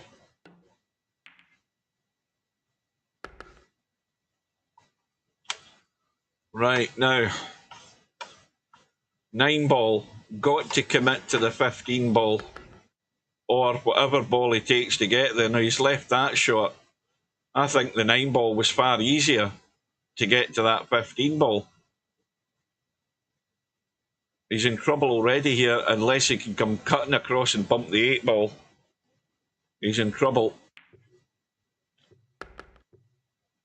Well, again, he's hit that like a sledgehammer. He had to play that at a dead weight to roll to the 8 ball there. But he's still got another chance. Maybe he was playing for the 11. But again, this is no good. He's leaving himself stuff you don't want. to try and survive in Iraq, and I mean, it was doomed to failure eventually. And the wheels have come off. I mean, he's got a very slight lifeline, albeit slight, where that 15 ball is finished. But Albinario, well, I don't think Albinario's done himself any favours there with that bump. He wanted a thicker bump. But he's got those other 2 balls up there where he could manufacture something out of that, I'm pretty certain.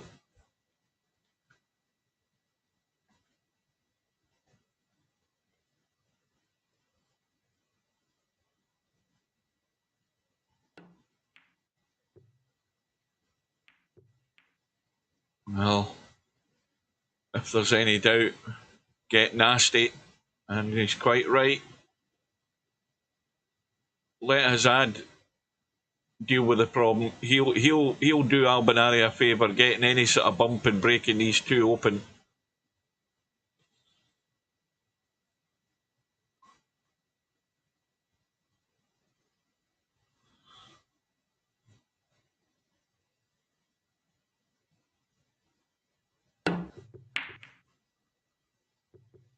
I don't think that was a legal hit anyway, was it?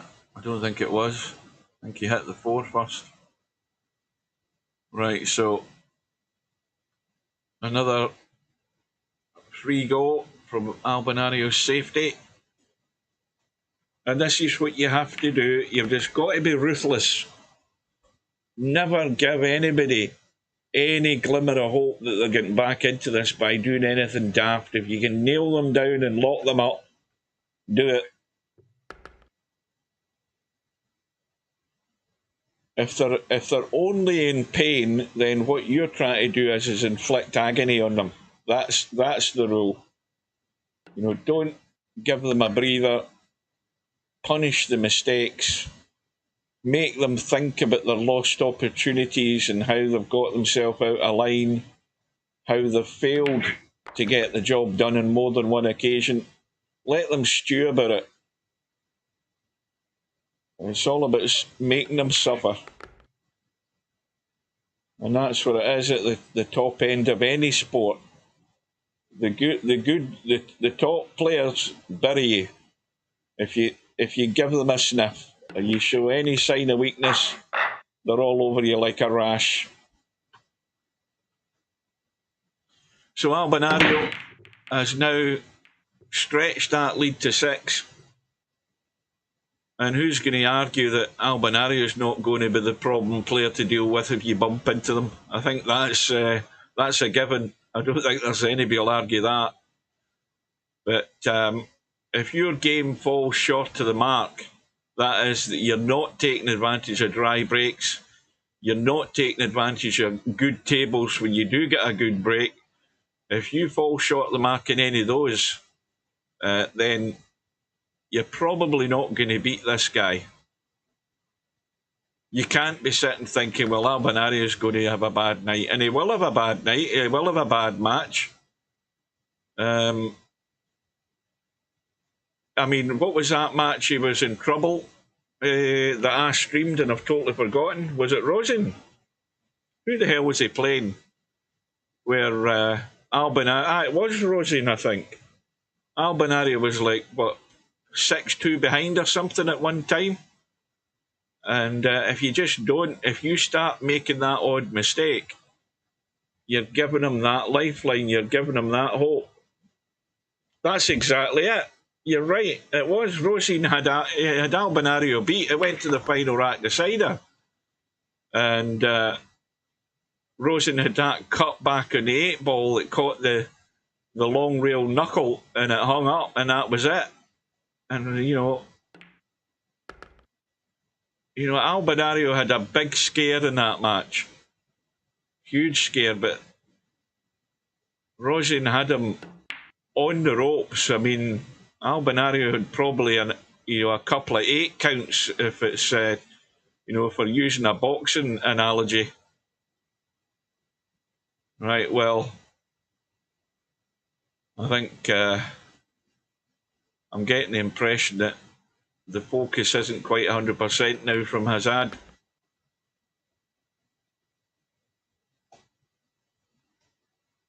And that might, I mean, for all we know, in this tournament, that might be as close as anybody gets to beating Albinario in this tournament. And you can look back at that and say, well, look at what Rosen had. He had the match in his grasp. He had it and just didn't get the comfortable line on that final 8-ball, or Albinario would have been marching over to that one-loss side.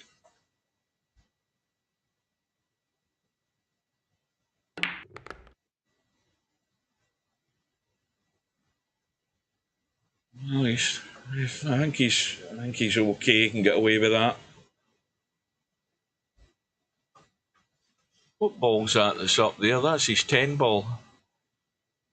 And that's perfect. I mean, that's exactly the spot you want to sit on, because you get a nice little angle, a little bump back the way.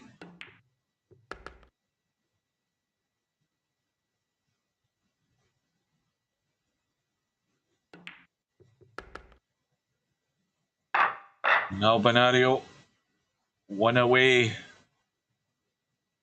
from round 4. Hazad breaks. Now, where's the cue ball? Right in the middle of the table. Now, this table, again, is very inviting to find your way out on. It's how well you move the cue ball. That's what it's all about. Finding those little gaps, those little spots you want to get into.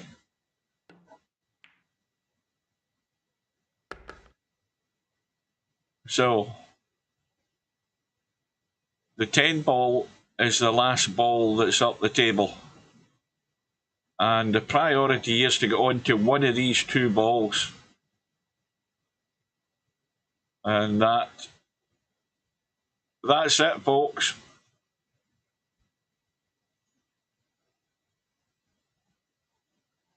It's all over.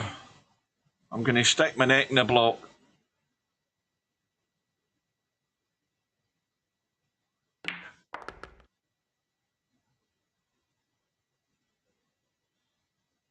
But you do stuff like that when you're feeling the pinch. You know the inevitable is going to happen. And he didn't get through with the shot to get the ball to the hole.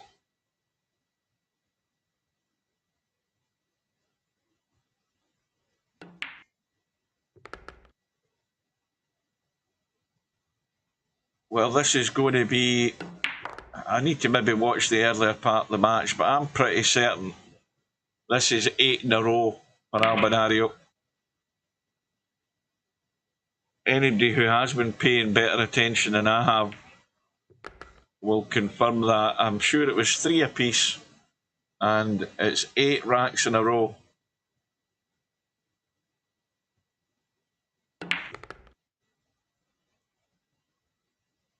Oh, is it a Benny and a Bjorn match next? Maybe a right bedhead.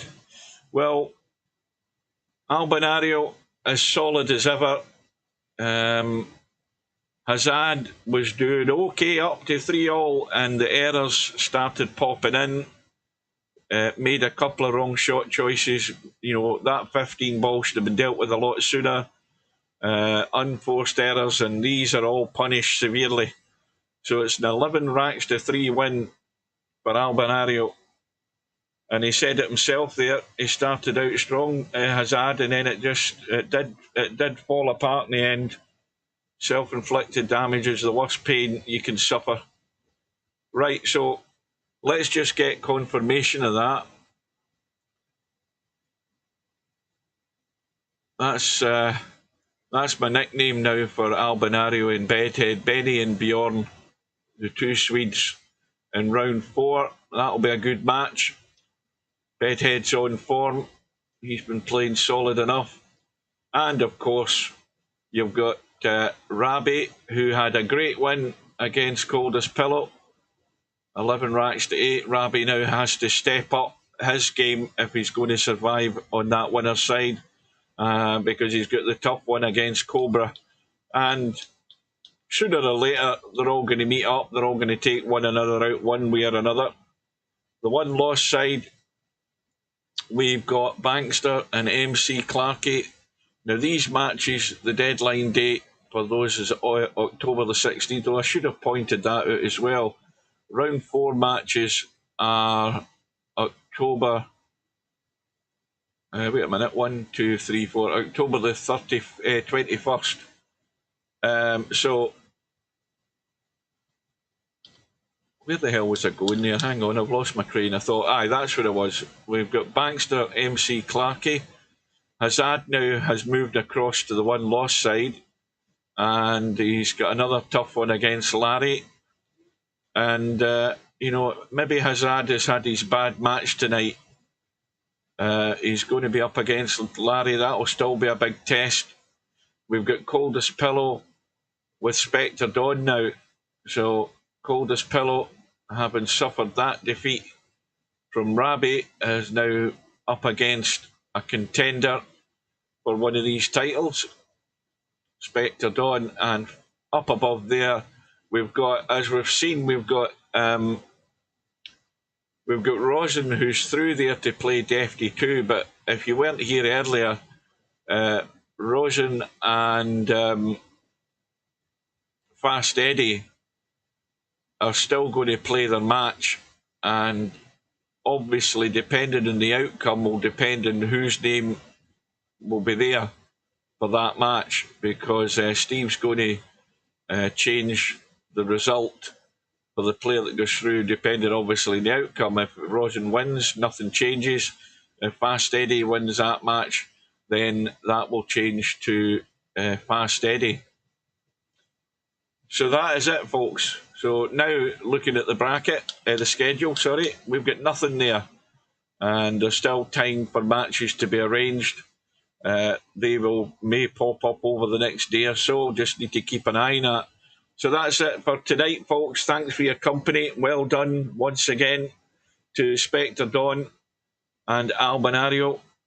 And it's hotting up. It's getting to that time. You know, all of the contenders are drifting away and the real hot shots are still there. So we're looking forward to some good matches coming up later in the tournament. Right, I am off to catch some of the football, cup of coffee, whatever. And I will bid you good night and take care, folks. We will see you again very soon. See you later.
No bar, no pinball machines, no bowling alleys, just pool. Nothing else.